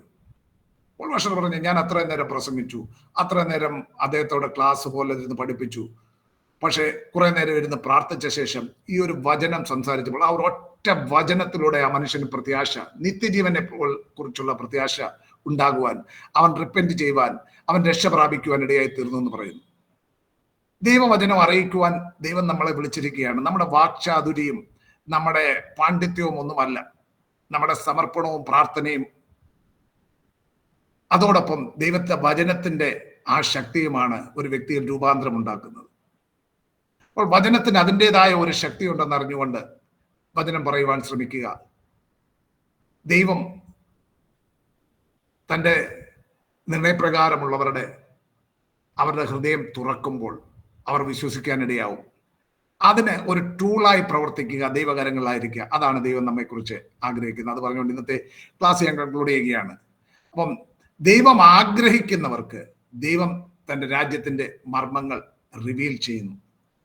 യേശു ഉപമകളിലൂടെ സംസാരിക്കുമ്പോൾ അതിലൂടെ താൻ തിരഞ്ഞെടുത്തവർക്ക് പ്രത്യേക ചില വെളിപ്പാടുകൾ നൽകി കൊടുക്കുകയായിരുന്നു കർത്താവ് ചെയ്യുന്നത്. ദൈവം നിങ്ങളെ അനുഗ്രഹിക്കട്ടെ. നമുക്ക് പ്രാർത്ഥനയോടെ ഇന്നത്തെ ക്ലാസ് കൺക്ലൂഡ് ചെയ്യാം. ശോഭ എന്ന പേരിൽ അവരുടെ പേര് കാണുന്നു. ശോഭ പ്രാർത്ഥിച്ചാട്ട്. ഞാൻ പുതിയ പേരുകൾ കാണുന്നവരാണ് ഇപ്പൊ എഴുതും പ്രാർത്ഥിക്കാൻ പറയുന്നത്. ശോഭ ഉണ്ടോ അവിടെ?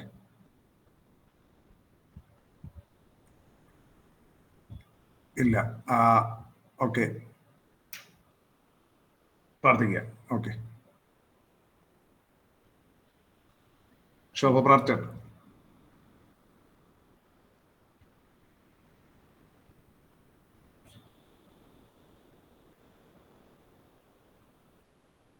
കേൾക്കുന്നില്ല സൗര്. ആ മൈക്കിനോട് അടുത്തിരുന്ന് പ്രാർത്ഥിച്ചാട്ട്.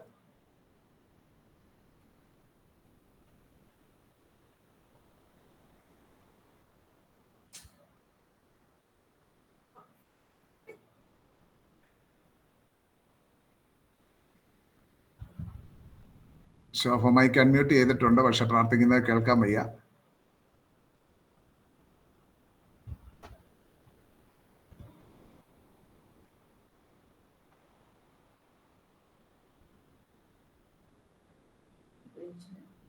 റേഞ്ചിന്റെ പ്രശ്നമായിരിക്കാം. സൗരയുടെ പ്രാർത്ഥന കേൾക്കുന്നില്ല. സിസ്റ്റർ ബിനു യോഹന്നാൻ പ്രാർത്ഥിച്ചാട്ട്.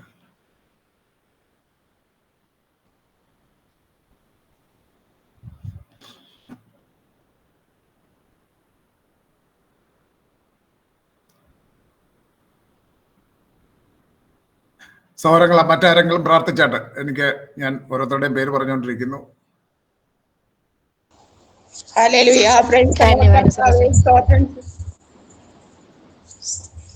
സ്തോത്രം ചെയ്യുന്ന ഈ നല്ല രാത്രിക്കായി ഞങ്ങൾ നന്ദിയോടെ സ്തുതിക്കുന്ന കർത്താവെ. സ്തോത്രം കർത്താവെ. ഹല്ലേലൂയ.